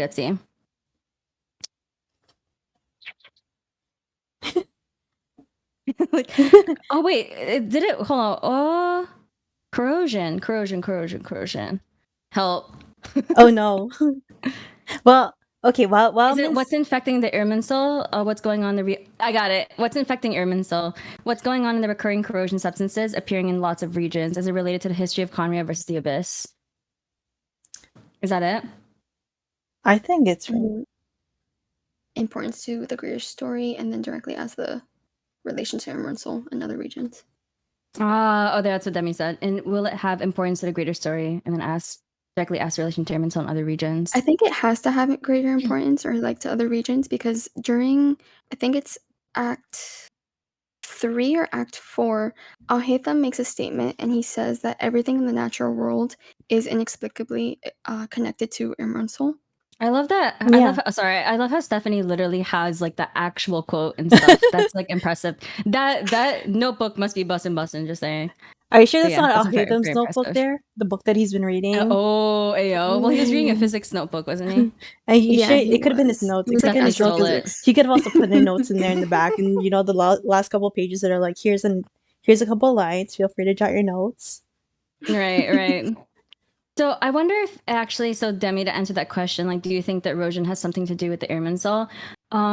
I guess it's like I had this theory that what if like the Skyfrost nails are actually trying to grab, like, from the Irminsul tree, and could that have been possibly causing corrosion? But I think on the converse of that, corrosion has always seemed to be like a thing that existed, right? Like it kind of predates the cataclysm. Corrosion's Is that You all know, true? erosion always existed. but Corrosion Is on new its own, I think, was something that was introduced, like, from the from all of these cataclysm. occurrences. Yeah, No, it was introduced through Gold, who created the Rift Hounds. yeah. The That was Rift how Hounds erosion. were the Right, first instance, right, I think. right. And so that was after the cataclysm. But They Yeah, I erosion learned has something been new. I always saw them as being like the same. So I learned something new because it's like, oh, they're different. Demerit. Ooh, we need like a dictionary for Genshin. Wait, can you repeat the question again? I feel like I have an answer on the tip of my tongue, but it's like I need that question to reformulate it. Which one? The question for Demi that Demi asked. Oh, that Demi asked. Okay, so I have it over here, and it says, "What's infecting the Irminsul? What's going on with the reoccurring corrosion?" Corrosion is the one that was introduced via gold, right? Yeah. So corrosion substances appearing in lots of regions. This is related to the history of Conria, Abyss versus Celestia. So if we looked at, this is kind of dating back a couple patches ago to Raiden's second story quest, where we saw the Rift Hounds actually eating at the ley lines. And since corrosion is a concept that we've only seen with Rift Hounds, it's possible that it could have been introduced in that way. But that's something that spanned over 500 years ago, aka after the cataclysm had happened. But we don't know as to how. It's a rough estimate. But going back to what you guys were talking about with the nail, I think that that's also, yes, it's coming. It probably looked like it came from Celestia, but I think with the way that we've seen it in a couple of places, is that it kind of suspends the place in time, like a sort of like time and space. Like when it came crashing down and it's floating in midair, where time just sort of like stops. Right. Like time when you go is just to like completely stagnant in that spot. When you go to Dragonspine, there's not really a proper sense of what day and night is. When you go to the chasm where like the nail is, you don't see sunlight, you don't see day or night. Underground, there's no sense of time and space. And I think that was actually a tactic to stop whatever was down there from coming up. Ew. Isn't there like a thing about the world tree in Norse mythology where there's basically like a huge beast that's being contained? Something about that, right? I wonder if that's eventually gonna make its way towards Genshin lore. It's kind of like nails on a giant coffin. It's like, stop. I'm scared. And like every time we unlock a nail, it's like you're kind of letting it out. Stop it. The giant snake Historia said that's true. So we got a couple comments in here. I'm just gonna read this really, really quickly. Iser Omega says Haitham's name is likely derived from the Islamic Golden Age polymath Hassan Haitham, whose name is also Latinized as Alhazen. He is best known for his work in optics and for establishing a number of core concepts of the modern scientific method, in particular arguing the importance of experimentation and the use of control groups. That's very interesting. We also have a comment here from Nicole Lemon. It says, I feel like the twins were the ones that actually brought that hidden knowledge. I have a theory that the twins were the ones that built Conria, and that's why they're so attached to the nation. Keep in mind that the twins aren't from Teyvat, so it makes sense that they're the ones who brought new knowledge into Teyvat. Isar also follows it up with, in Cry from the Elazar Hospital, El Haitham is shown reading from Aristotle's Physics. The real El Haitham wrote treatises on place, I definitely pronounced that wrong. I'm critiquing his work. That's just interesting history comments to add to that. Yeah, thank you for that, guys. I mean, wait, can you read that second last comment? Because I feel like that was related to very much a thought I had sitting in my head. And sure, of course. Yeah. So you were, I think, referring to Nicole Lemon's comment. So let me scroll back up and grab it again. I feel like the twins were the ones that actually brought the hidden knowledge. I have a theory that the twins were the ones that built Conria, and that's why they're so attached to the nation. Keep in mind that the twins aren't from Teyvat, so it makes sense that they were the ones who brought new knowledge into Teyvat. So I'm pretty sure Symbol Archon's over there in your chat, but Symbol, wait, is Symbol here? Dragon I see Spine. Tommy. I don't see Symbol yet. It might be super late for Symbol, unfortunately. Dragon But Spine. yeah, the Dragon Spine question. That's right. That would be their question. The walls in Dragon Spine where you get the Snow Tomb Star Silver. It's a whole depiction of how the people of Salvandagner, I'm hoping I'm saying that right, were really close to the god. Yeah. We're close to the gods. Like they actually had a communication with Fanes and all the other gods. Like there's a whole depiction of Fanes. And right. According to the text, it seemed like maybe they were Kanye was kind of against like the gods. So like there was a little disconnect there because at some point, Salvandagner no longer was in communication with the gods. So like are the twins like bringing back like are they the bringer of death and destruction when Aether, his concept is that he's known as the god of the sky? And then you have Lumine, who's like the titan of light. Like that kind of just sounds very contrary to that whole concept. Right. It just doesn't make sense on like how you can see like for the twins to be the bringer of it, or have they jumped too far in time or have they come to a place and accidentally started something that just really like they were just kind of like, you know, the little like knock on the rock to just break everything. Right. So Derek had a question. Wasn't there a story where Seely fell in love with a traveler? Is this related in some way? Ooh, Demi says light and dark element. Ooh. Well, it's all coming together after Sumer. Things are piecing. I mean, there's gotta be a dark aspect to it somewhere. We got light and sky. Where's the opposite? Who's the opposite? There's always gonna be like it's always like light and dark, yin and yang, day and night. There's always gonna be an opposite. But it's kind of weird how it's our sibling who's either the god of the sky or the titan of light is the evil sibling. Right. So it's like who is the real opposite to us? Well, I'm gonna go on a limb and say, so you're implying that the twin is not actually the opposite to us. I think the twin was just manipulated, and that there is someone actually pulling the strings behind all this. Because if we talk about the whole concept of royalty, they call our sibling Your Highness, not Your Majesty. True. And they also did imply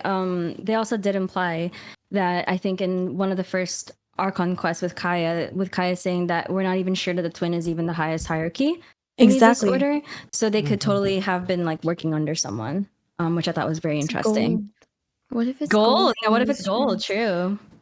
Funnel Queen said, what about Paimon being the opposite instead of the Abyss twin? Ooh. Are we going into Paimon betraying us territory now? I don't know. I feel like that's a can of worms. Yeah. There's so many theories with Paimon. There's so many theories. And I feel like she fits into so many of them like pretty well. But that's so true. But maybe there's a reason she fits into so many of them. Could she really be Istarov and a seaweed and emergency food? I don't know. Like one of the things I thought about when it came to Paimon after the Archon quest was that what if Paimon went through the same thing as Rukkhadevata, but like in a way that she's completely lost her memories? Because like look at the way she looks at things and the way she looks at Teyvat. she doesn't understand culture of like the present, but she knows their history. Very true. She knows she knows like certain things, like how Liu's god is like is the Archon is Zhongli and how they revere him, but she doesn't know the word prototype. Yeah. That's Paimon is an enigma. He is very much an enigma. And notably the fact that Paimon is named after one of the kings of hell. Kings of hell, true. But true. it's what's also weird is that Nahida doesn't have an Ars Goetia name. I think she not that we will know have yet. Yeah, not that we know of yet. I think there's still all the Archons we haven't necessarily run into. We don't know their demon names just yet, right? Well, Yeah, I mean, so I think after her release, we'll have to check back with Venti and see what he has to say. But from my understanding, obviously things change, but from CBT2, all of the Archons had a demon name. yeah, it's just we're waiting for like, the and official confirmation that, like an official thing, yeah. carried over. And they actually told us off the bat too, which kind of like, how come when I look up Nahida or Kusanali, like you can't find her name anywhere? True, very true. So Teyjayy is highlighting a message, touching back to what you said about there being a high. Would you like to read that, Teyjayy? Well, it was just a side comment, so I'm just like, okay, if we're progressing, I just want to get this thought written somewhere. Okay, got you. But it was just like when we were talking about how there might be a higher power in the abyss than just our sibling, or like someone else that has like their own agenda. It reminded me of like when we were in the chasm doing the like Min's favorite Archon quest with Dane. And we get that flashback when we see the Teyvat. Or I think it was a little bit before, but we pretty much see our twin in the flashback talking to like one of her or one of their little henchmen. I forgot what the abyss people are called. The heralds. The heralds, yeah. Thank you. Heralds, yeah. That's what Dave likes to say. Very true. Yeah. Well, interestingly enough, they were like, "Does the plan finally have your approval?" In other words, they're trying to push an agenda that wasn't originally like the twins to begin with. They're like formulating their own thoughts. But apparently it has to go through that twin in order to go into action. Right. I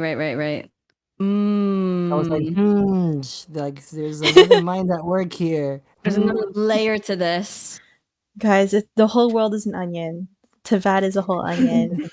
So Annie actually said Genshin's Facebook page posted what might be Nahida's demon name. Oh? Was it Bauer? Is it that one? Did they actually reveal it? Bauer, yeah. Was that you, TJ?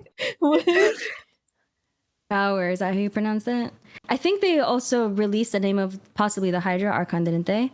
In a previous Facebook. Why did they do this? Wait, how does the Facebook post? If you're talking about the Facebook post, then it was folklore that was referred to. Folklore. Why did they do that? Yeah, please, Annie, please, I appreciate it. Thank you, Annie. Why are they messing with us? Like, why are they posting it on Facebook and not an actual like item that you can legitimately find in Genshin? You know, like any other normal company would. Like, why are they doing that? Why are they doing that? I've been seeing in chat it's Buer. They like to torment us. I agree. Buer. I can't pronounce it. Okay, so next time we're gonna have to talk about like Ars Goetia again, definitely, because this coming patch is apparently the end of the Sumeru Archon quest, even though there's still more to come. Right. But on that note, I think we are coming to the point that we are reaching the end of stream. Or sorry, the end of podcast. The end of the podcast. I'm so sad. No. I know. Wait, I know. Can I like throw in like one last little thing before we like? Did the patch? Did it actually update? No, we don't have any updates yet. But like, is it actually? Are we good? Are we live? My app is updating. Like legit? Are people actually getting in? People in, or are we like all panicking? Are we like having like? Not yet. Okay, not yet. It's still not. Historian said not yet. Okay. Okay. So let me just quickly throw in then this like one thing. This was from the Genshin anniversary live stream. So you know how at the end we have Lumine reading to us kind of like like a narration of like our travels throughout Teyvat. That made me cry. Yes. Oh So yeah. there's one line that Actually? just got me really like messed up in the head. Yes. So Enjo is definitely saying like his very like little smart little comments for everything, but there's one that just stands out to me like very like impactfully, and I'm waiting to see where exactly that's going to come into play at the end of this Archon quest, and Right. maybe once we move on to Fontaine. So he Right. says at the end when she goes, "I wonder what mark he will leave on the desert," and Enjo says, "Well, marks don't last very long on the desert sand." And I just feel like that's too impactful of a Wait. statement to just be a throwaway line. Yeah, Ah. actually, that's scary. Do That's you actually really scary. like you think that maybe like not only he'll leave a mark, but like our character will leave a mark, but kind of like it'll just go back again? Is like do you think it's Like, gonna for how go? long is that mark gonna be there? Right, right. And It's is that a telling her reference to our twin?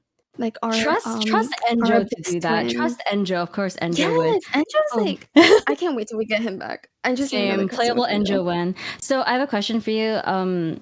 Steph, Nicole Lemon is asking, wait, hold on, could you repeat that, please? The thing you just said about Enjo. Okay, the line that he said was in reference to her asking, "I wonder what marks he will leave on the desert sand." And he says, "Well, marks don't last very long on the desert sand," in reference to like whatever it is that we accomplish in Sumeru. That gave me chills. Oh So I'm gosh. wondering if that applies to like, you know how like the Abyss Twin says that they've already journeyed through the world. Yeah. Have Absolutely. they already done all of this? And that's why he's saying that nothing will last long on the desert? On the Or desert, yeah. is he just saying that the desert in itself just really can't be permanently changed? I'm just thinking that Okay, that time gave me is just chills. gonna. I don't like this. I'm just. I'm just thinking That's that getting things are so gonna much keep curse. changing and repeating. What is the chances that things are just gonna keep repeating themselves? Like if our sibling has been through the world before, what did they go through to say like, oh, this world is not what you think it is? You know, like True. how does no one Both. how has no Makes one sense seen both. our sibling and been like, yeah, I know your sibling, they went that way, kind of thing. And it's just like, no, I've never seen your sibling before. Your sibling wears some weird clothes. So do This is you. why I love Dainsleif, because literally everyone is like, I don't know where your sibling is. And then Dainsleif is like, 500 Mora, we'll find your sibling. Bet. This But is then- why I Everyone else love go the home. Aranas. Everyone else can go home. Yeah, exactly. but like, he True, won't the tell us Arnaras. anything. Because he's sussy. In like a very, it's very hot of him to do that, to He's a not to withhold Conrian. information from us. Listen, he Just only said that Conrian he was going to help things. us find the twin, not that he was going to answer questions. True. A True. man of He his kept word. his word. He A was man just of very his vague word. with his word. A We man love of an his honest word. man. Exactly. Someone in my chat Thank you. said maybe our sibling has headquarters in Conria. Oh my god. Oh, thank you, Annie. Annie actually sent it on Discord. Why can't they post this on like everywhere else? Literally. They're doing this on Perfect. purpose. Jeez. So let's. They we can usually read it. post this. They usually post this too. Right. So it says, those who believe cast the gods in glory, while unbelievers witness how gods transcend. But as for him, it will not characterize him as either. All uncertainties are but foundations for his future path. Blessed one of wisdom, Boer. Oh, or Bauer, I think it's how. Wait, what's this long name? Power, Wait. power. Mahakusaladhama? Yeah, Blessed one of wisdom. Is that another name for for the deities? Mah- For who? Kusanali? Mahakusaladhama? I'm definitely butchering that name wrong. Can I just throw a rock and like a really just random thought that just came into my head with reading this? What's up? What? Because you know how we have that line. I'll pull it up. You know how we have that line from Greater Trukatavata that we're still trying to decipher what she meant when she said "world forget me"? Yes. Oh. Yes. I don't know. I guess we'll see. Probably with Nahida's story quest, we'll get more of the backstory of it. There's Mhm. there's a text in Oh. a book. There's a text that's in like a book that you find in the library that I can't open now because the game isn't available. But it's like the line pretty much talks about like how this person dared not to utter the real name of this heavenly being. Yes. And like they don't want to question the choices that she made because they're just immortal. But like the fact that they said I don't dare utter her real name, what if like this is just like, you know, there's no evidence to back this up. I'm just like, what if like her real name is what like she's trying to make the like those specific people in the world forget? Oh. Okay, honestly, I'm a fake librarian if I don't even know that quote. But like, It's okay. Apparently, it's fresh, so you're good. Like, if only the game wasn't in maintenance. But I know, okay. right? I'll have it ready for next. A couple minutes. Podcast. A couple minutes. Yeah. Hopefully.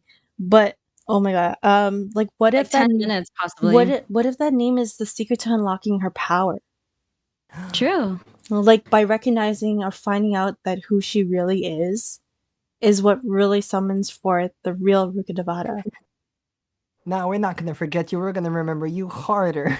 I think that she's just very pretty. It's very hard to forget her, to be honest. Right. Aesthetic wise, it's very difficult to forget her.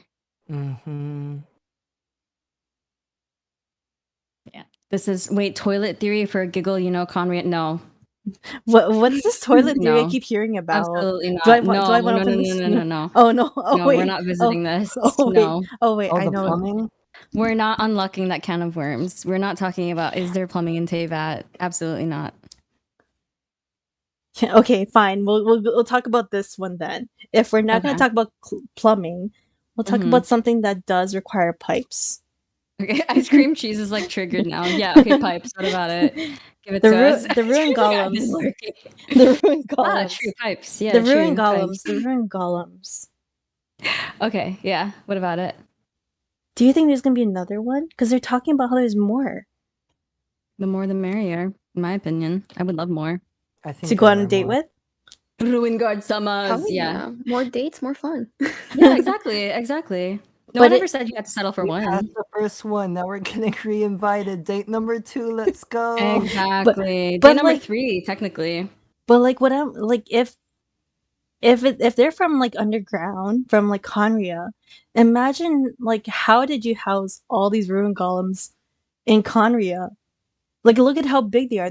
You have to literally pilot them in their clench. Oh, not the clutch. Oh, what? No, just the clench. Oh, no, just like imagine like where are they storing all these, and like look at how big the area of Dari is, like stretching. What Teyjayy like, said, it's in the clench. Yeah, it's in the clench. But the thing is, imagine there's like 2 of them, right? Imagine how much more are waiting out there. Those ruin guard samas are out there. Yeah, exactly.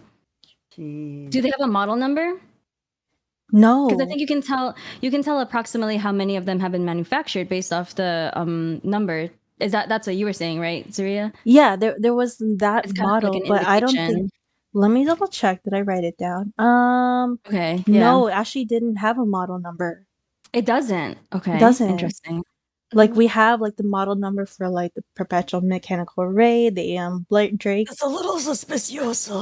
But we don't have model numbers for these rune golems. Okay, that's kind of scary. Oh, Dana Chad is saying Mahakusaladhama is her title. Her title means the venerated one of all that is wholesome, righteous, and or skillful. Wow, that's beautiful. Actually, very beautiful. Yeah. Yeah, that's so nice. So Chaos Queen in chat is saying, speaking of the Ruin Guards, I always thought it'd be cool if we as players could actually play as one, or a Hilichurl, or an Abyss Mage, just to have some variety. It could be like a mission to get more info on our sibling, perhaps. That'd be really cool. Especially because with Nahida, we were kind of transferring our own consciousness into other people's bodies. Who's to stop us from doing it to a Hilichurl? You know what I mean? I mean, I feel like the Hilichurls have been through enough, but I wouldn't mind like possessing the body of a Hilichurl for like 2 seconds, you know? I wouldn't mind. Are we gonna bring back that topic with Jonathan? What? No. Wait, which one? The Saritsa? No, the other topic. He had a Saritsa theory. From Wait, what I remember. wait, no. Min, let me... He knows who the Saritsa is, that's all I'm gonna say. But, Someone no, in the chat. by the way, that's actually the Sanskrit definition of her name, but what I'm reading here. So I think that there is more to, like, I think once she finds out who she really is, she'll end up unlocking her powers. I like that, yeah. Especially with you know, the whole discussion that people are saying, like, oh, which Archon is the strongest Archon, etc. and stuff. I feel like it's very hard to judge where we are in the story because we don't even know the extent of Nahida's power. So I am on the team that kind of wants her to tap into her full powers potentially eventually. You know? I feel like that's a really hard discussion to have because I feel like every single Archon kind of excels at certain things. And they're all different things too. They're all good at the things that they do, you know? But once she awakens her power, what I'm wondering is, like, at what point does their power start to decline? Because we've seen with Zhongli how his powers are not at their fullest. Like, he's actually talked about being at his strongest power, and then we see, like, Venti and Raiden, like, are they really at their strongest? And at what point does erosion start kicking in and actually taking away that power? Absolutely, yeah. And is Nahida falling into the same boat where her receding back into this childlike form, a form of erosion? Mm-hmm. Or is this just like a whole rebirth process that she is doomed to go through as like any other plant would? Yeah, that's interesting. So Nahida photosynthesizing canon? Photosynthesis? Like, you know how it's like with flowers? Canon? Like with flowers, how they like spread their little seedlings and then they just regrow again? Go on, be free, my little seedlings. Be free! Be free! Exactly. But also, like, the seeds could be like little seedlings of knowledge. Ooh. True. Yeah, true. Like that. I like that. I do like that theory a lot. And being like, you know, like the quote unquote, like the mother plant. So the then mother plant. So would that technically be Rukadavata? Yes, but then where does Nahida herself fall into that position? The baby plant. Baby. Or she's literally the baby. The Ortet.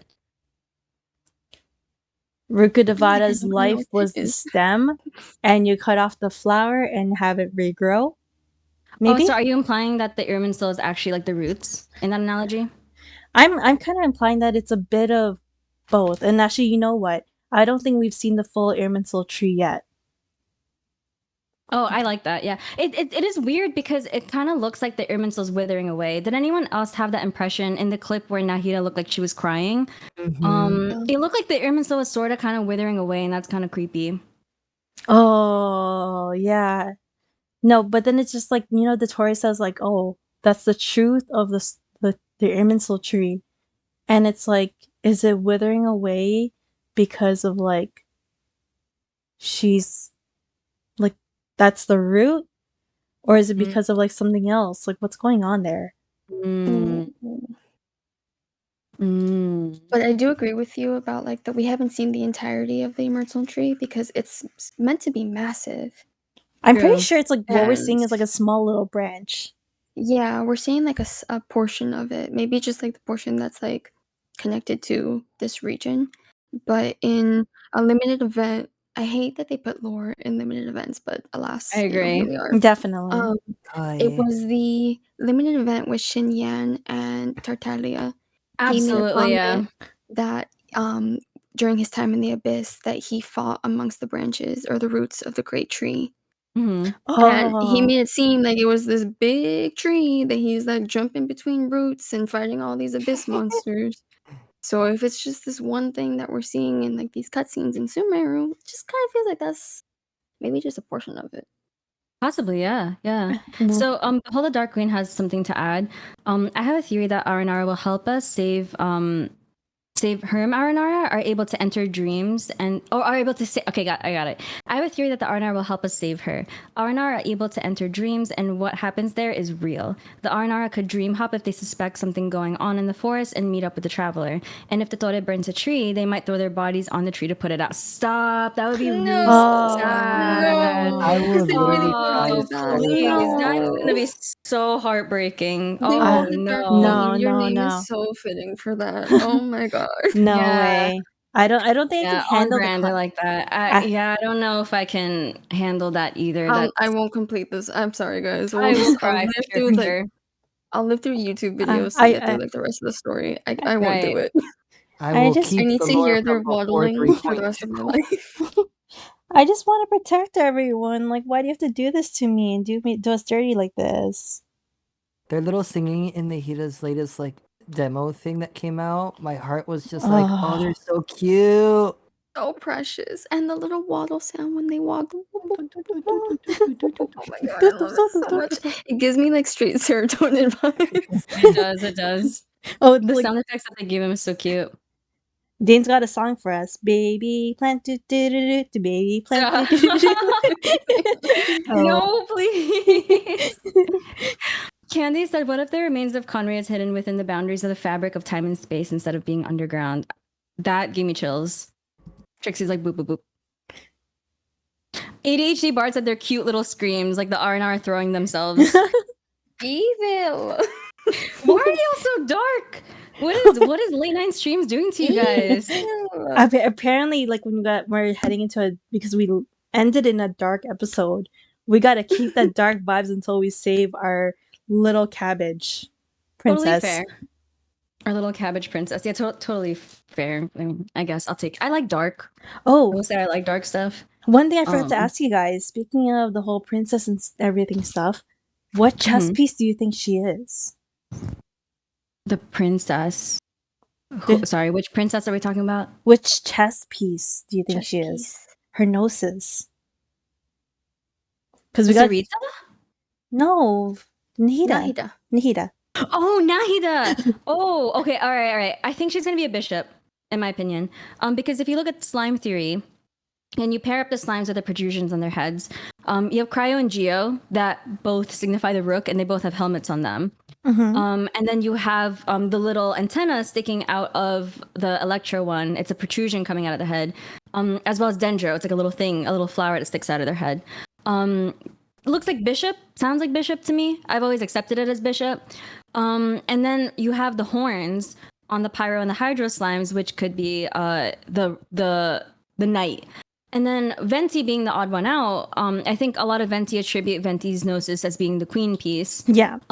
Venti is often paired with time, because time and wind usually come as a pair. And the Animo slime is the only one that has like a wing protrusion. I thought that was kind of interesting. I think wind and time are meant to be a pair.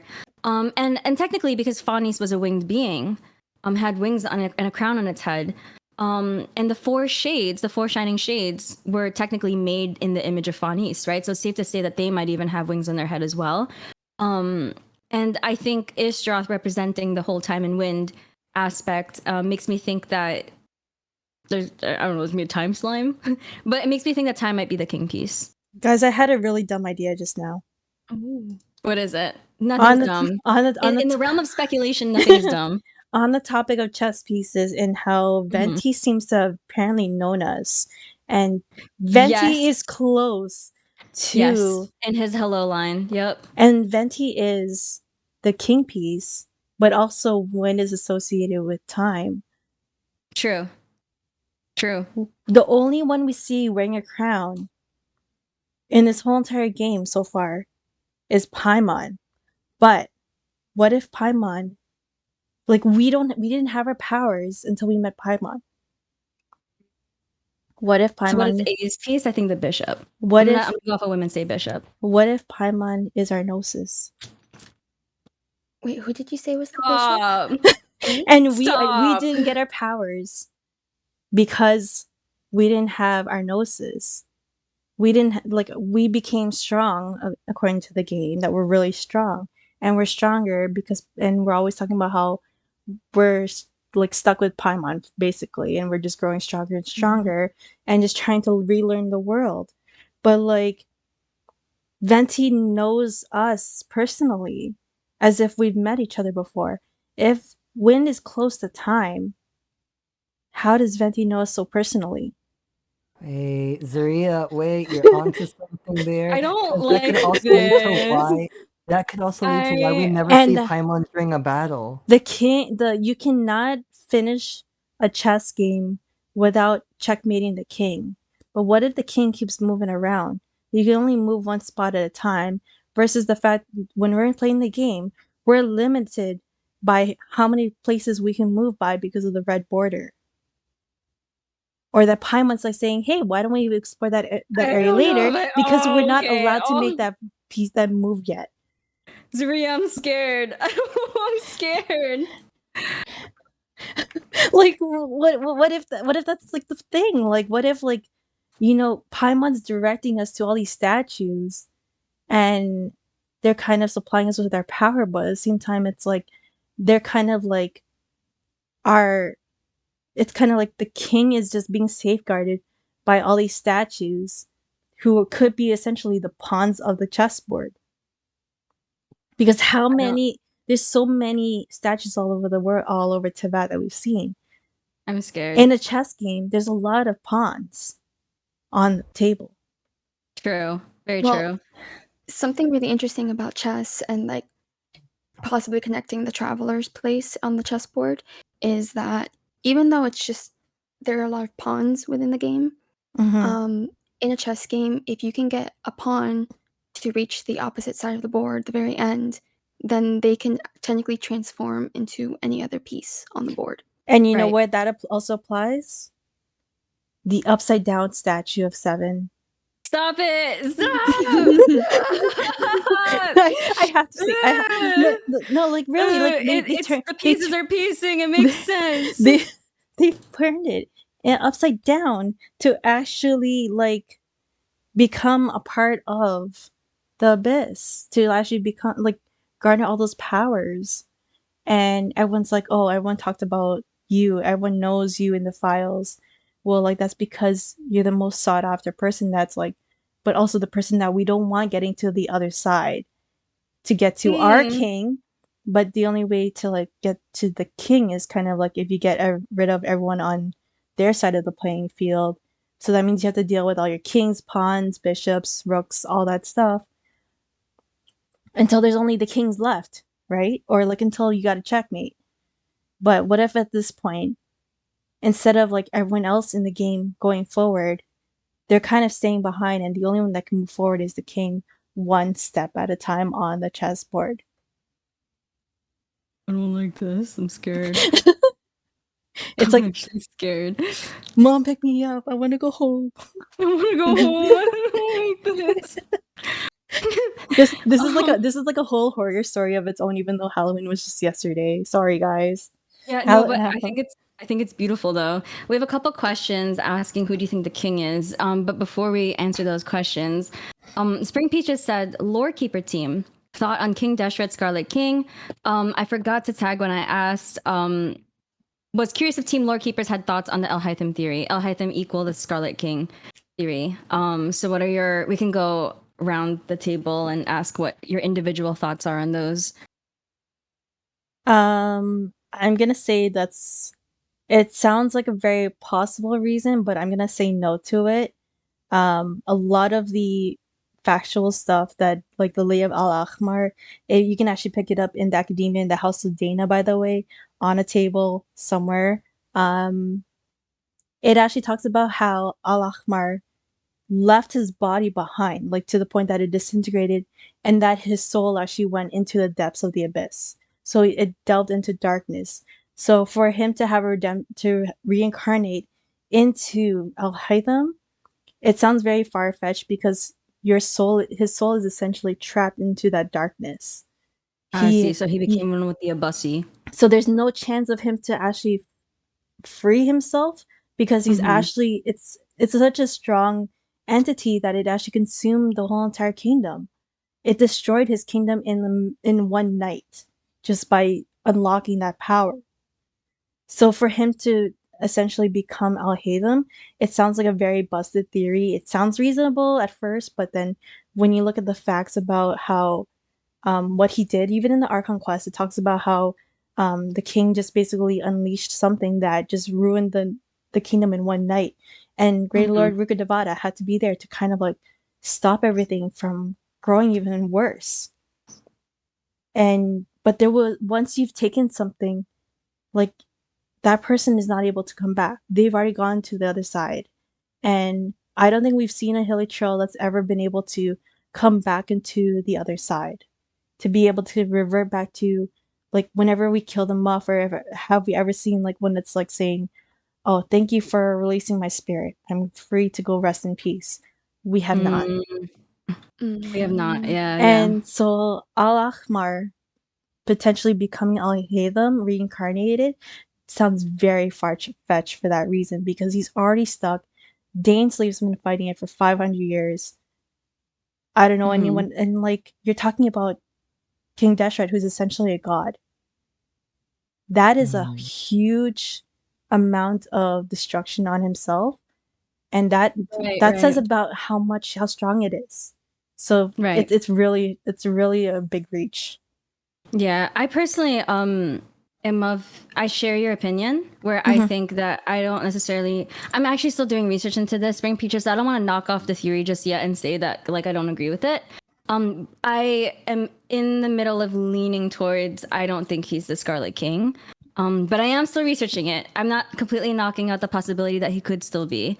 It's just, I think it requires a little bit more research. So Teyjayy and Steph, what do you guys think about it? My stance on it is I don't really see any of the characters being like reincarnated or like reborn in the sense, more just so like representing a parallel between the two characters, like the way Ningguang is supposed to be like a parallel to Guizhong, and Nilo is the parallel to the goddess of flowers and whatnot. So I definitely see Al Haitham as being a parallel to King Deshret.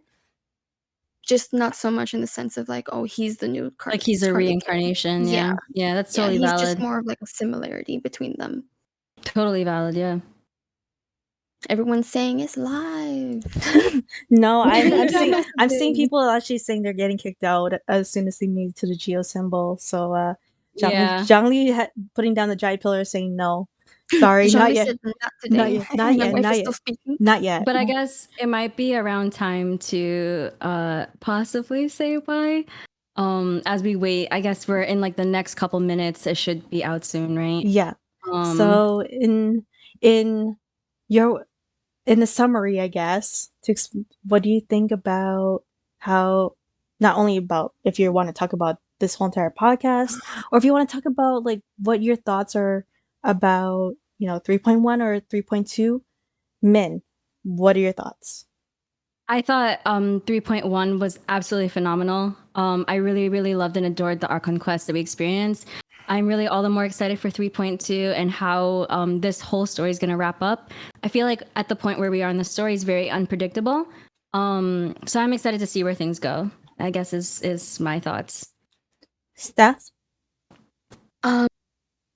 Yeah, I'm really interested to see where it goes, and obviously as the tortoise shrimp, I'm very interested to know where like, the Fatui like timeline and where their arc kind of like extends from here on out, and like I guess just how is he gonna walk away from this, I want to see more Skara, more the tortoise, please. Tay? Absolutely, yeah. I enjoyed how this Archon quest, or these Archon quests, ever since we've gotten to Sumeru, have really like made us question everything we thought we knew so far. And it's also been slowly introducing like darker and darker themes being more common in Genshin, and like alluding to like more secrets that we have to like uncover slowly. It feels like Munchjat was like the introduction. Liyue was kind of like rising action, and like so was Inazuma. I feel like Sumeru is where we're finally getting close to like that climax where like all parties are gonna start moving their quote unquote pawns. And I'm excited to see like how just much more serious it gets, because like I think Min's been saying this for a while, but I'm just like I agree that like I want there to be like mistakes that we made. Like we don't always come out the victor. Sometimes we mess up. Like this just got like destroyed and there's no fixing it. We just have to keep moving, you know? So I'm just excited to see how the story progresses, and I enjoy the fact that it's getting darker, even though I'm ready to clap Sage cheek. Yeah. I can't wait to clap them and be like, nope, this is all about our little princess, Nahida, who deserves to like be free. Our little cabbage patch, yes. Guys, who's pulling? Because I'm pretty sure a lot of people are going to start pulling in the next couple of minutes, because I'm loaded in. I'm ready. We're loading in, guys. But I also want water. But I do want to say, guys, thank you so much for being here tonight for this podcast. Thank you so much for facilitating all of this, Zaria. Seriously. And I hope that you guys had an amazing time. I know I did. Thank you guys so much for sharing your insight. And I hope that we can continue to do more of these in the future. But until then, guys, thank you for listening to 801 Lore FM. And we will see you up for episode 3 in December.